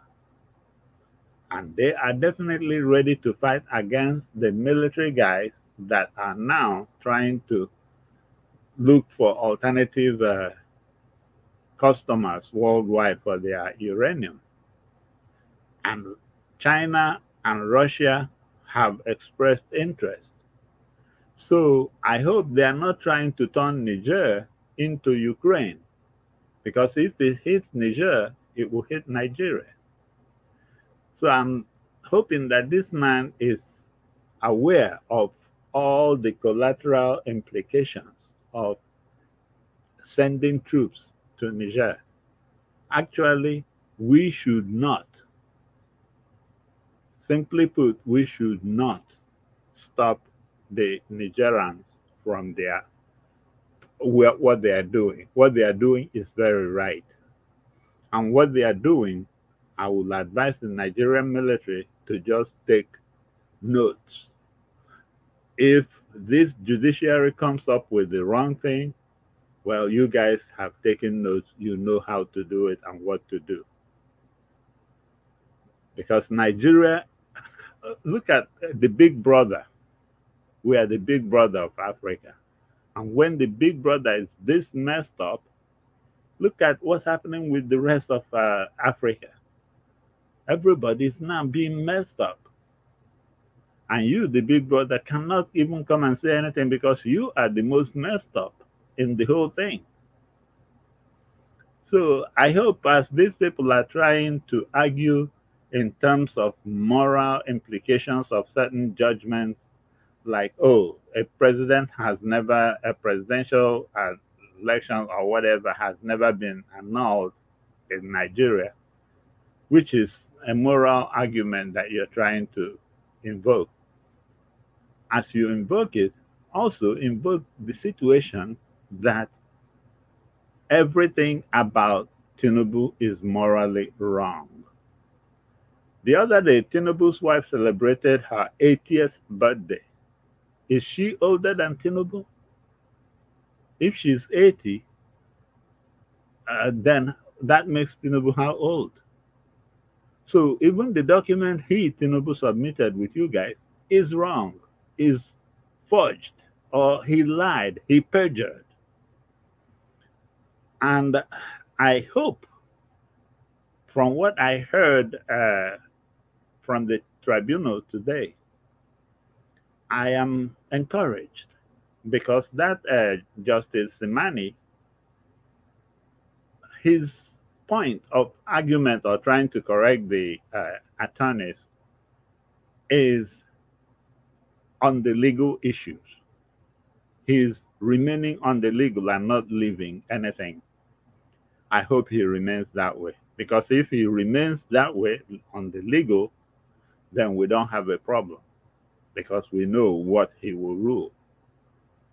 But if when they go into their deliberations, he starts twisting and turning things, like trying to even listen to the argument that narcotic proceeds,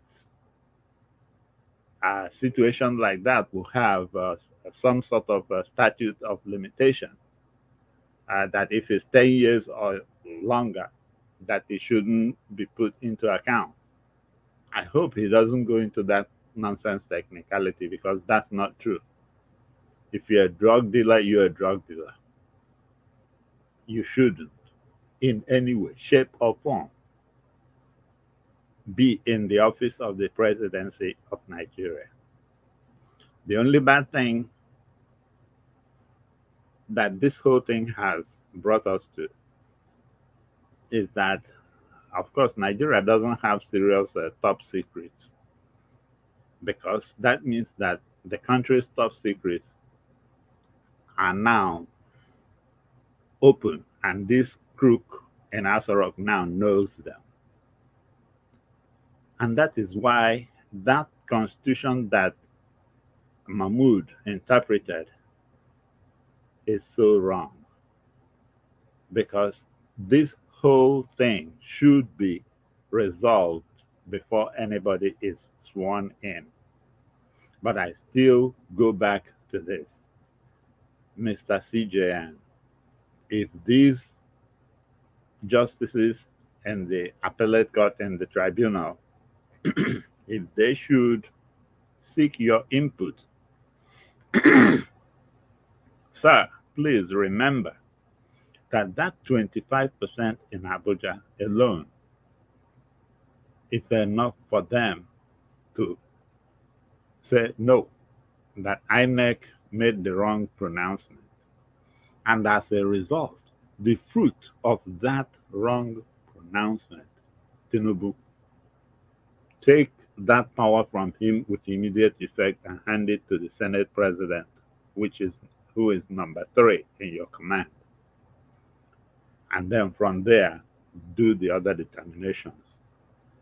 Don't leave Tinubu for one day after you pronounce against him, because that one day will be too late. He will get this country in a situation that will be awful. I don't know what the DSS is doing, condoning Dokubo, constituting his own militants in the country. And everybody is looking at it and laughing, just like you guys did with MC Oluoma, that he was joking. And then on that day, some people ended up being fired. So please take this time as a serious time. Do not play along this thing anymore. It's getting too dangerous. This is the only country we have. I was listening to Peter B over the weekend. A man that said that even his children, that if Nigeria falls into war tomorrow, he will tell them to come and fight in the war and die. What else is the sacrifice? So please, guys, look at Nigeria. Look at the spirit of Nigeria. And you can see that there is no place anymore in Nigeria for people like Tinubu. And all these things in the House, I concur with Black Panther, because that constitution is so messed up. I don't know how a Senate will be sitting, interviewing or whatever to confirm a nominee, but they don't even know the office that nominee is going to be put in. Is it going to be the Ministry of Health? If it's the Ministry of Health, why is a lawyer being interviewed for that position? Or are you making a general assumption that I have no idea what their criteria is, but it looks very childish what they were doing there. And that is not supposed to be my country. How can you have real people and real serious people and real serious professionals, and you are parading a bunch of, look at Wike, for instance. What's his qualification for whatever post? We don't know what post he's going to be in. Is he going to be the PR of the governor? I mean, the president? Or is he going to be the defense minister? What experience does he have? That's why any name you put the position you are thinking of applying him, so that in the Senate, they will have their committees of defense, their committees on the judiciary, their committees on whatever. And those members of those committees, for instance, if it's the judiciary, most of those members are lawyers. So when they grill that nominee, they know what they are talking about. They are talking in their language. If it's defense, you will have those that have military and defense experience too. Can I interject you just 1 minute, 1 second? Go ahead. You know, you asked the question, do you know the reason why they are not putting portfolio?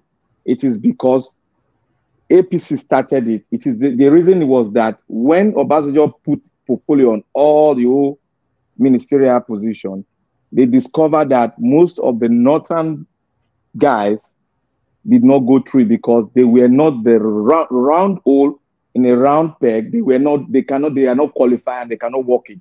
And most of it, you see that the minister of Obasanjo put in a strategic position were all qualified and they were all people that know how the sort to do the job. And the APC itself have looked at it and said, if we do it that way, our political leaders will not get in space, rather they'll become board chairmen. That is why they clean it over and started using it without no portfolio, so that they can bring in their political leaders that don't have anything to do with governance. Okay, but does that advance the country? No, it pulls the country back. Put in the best. Put in the best in that field. That way the country will be going forward. But if you go to bend the rules to accommodate your political supporters, you see what you are doing. You are killing the country. Excuse my language. But you are definitely buying the country when you do that. So the best thing you can do for the country and for you and for your future generation is, okay, like in this case, okay, like Wike, for instance, I would like to know the department he's going to be applied, or El Rufai. At least when, if there is a department that's called crook department that he wants to create tomorrow, and he's putting Wike there, I will support that. Because I know that Wike is a worse crook than he is. So if you're going to run the crook department, yeah. But don't come and interview Wike generally, and then tomorrow you will make him Minister of Health or Minister of Defense, which he has no idea. Yeah, he has been a governor, but he has not handled anything. He doesn't know anything about health. These Buhari's last ministers, one of them that was, I think, education, came to say that he knew nothing about education before he was put in there. Now, what does that tell you? Well, you can look at the ASU strike and see how somebody that is not, at least somebody that has no idea of that field, you put him in that field, he has no idea where his priorities are. He will let the professors go on strike for years if they care. And he doesn't even feel it because it's not his department. I don't even know how the Senate can come and feel that they can present this to the country. The country that has some great minds like Chimamanda that I'm looking at now. You can get such great minds and you force them, that is, squeeze them into accepting something like this. It's a shame. And God knows who they are going to put in technology. And God knows who they are going to put in agriculture. The point is, give us the name, tell us what you're applying. It's like here, for instance, you get Dr. Fauci, and then you want to apply him to the be the Secretary of Defense. He will tell you, no, I can't do it. Thank you. Well, thank you, Niger Watch. Thank you, Engineer Francis. Thank you very much, sir. I have to leave you that long to give that wonderful submission right there. Yeah, you're talking about our Senate. If you check the people that we are trying to blame over their satanic decision, trying to put those people into power, or rather to put them to become our minister, check them themselves. Check the Senate president. The legitimacy of the Senate president is questionable. His character is questionable. He has so many cases with ESCC. What are we talking about? So anybody that put in there, it shouldn't be a surprise. All we just need to be praying for right now is for the judiciary to do the right thing, to remove Tinubu and all these so-called ministers. All of them should go with him. That's all. You know, if you are expecting these people to choose the right people to govern you, then we are making the biggest mistake as Nigerians. Thank you very much, my people. I need to end this broadcast right now. It's been a long day. 5 hours we've been here. Thank you very much. I appreciate every one of you right there. Thank you, thank you. Black Panther, I'd like you to round up only 1 minute. 1 minute with us. Okay, let's assume Black Panther, you're not there, so it's even better. Thank you very much. Are they here? Oh God, Black Panther cannot go to sleep before you. I'm waiting for him to relax so that we'll hit him hard below the belt like a judiciary. I know that. Oh, thank you, Mr. Niger Watch. I thank our elder that had just spoken, the doctor, the engineer.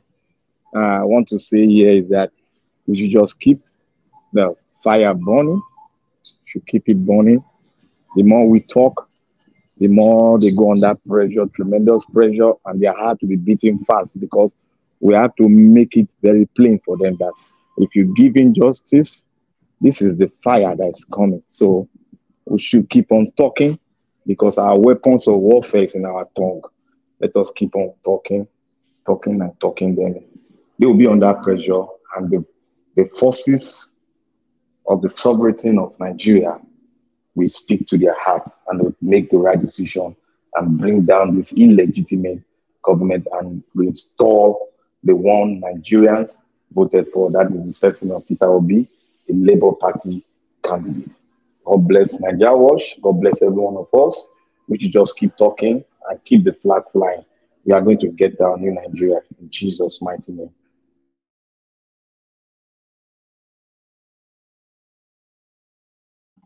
All right. Thank you very much, Black Panther. Thank you very much, everybody that came into the panel today. Thank you, Engineer Francis. I appreciate you all, Mother Patricia, Garfelis, Mother Nena, and many, many more who came into the panel today. May God bless every one of you right there. We have come to the end of this broadcast. I'd like to quickly appreciate those of you that super chatted me today. Let me go back there again. Head Talk Supplement. Thank you very much. May God bless you. Adola Watch. Thank you very much. Amazing Grace USA. Thank you. Then I have Michael Alganamaro. Thank you very much. June Obaseki, I appreciate you as well once again for the support. Always, may God bless every one of you right there. All right, the people on the comment section, I want just to quickly, I can see Kingsley O'Gara here right there with us. We missed you on the panel today, but looking forward to having you on the panel tomorrow. Thank you very much. I appreciate you. Mother of all, Mommy Diaspora. Thank you very much, Mommy. We appreciate you.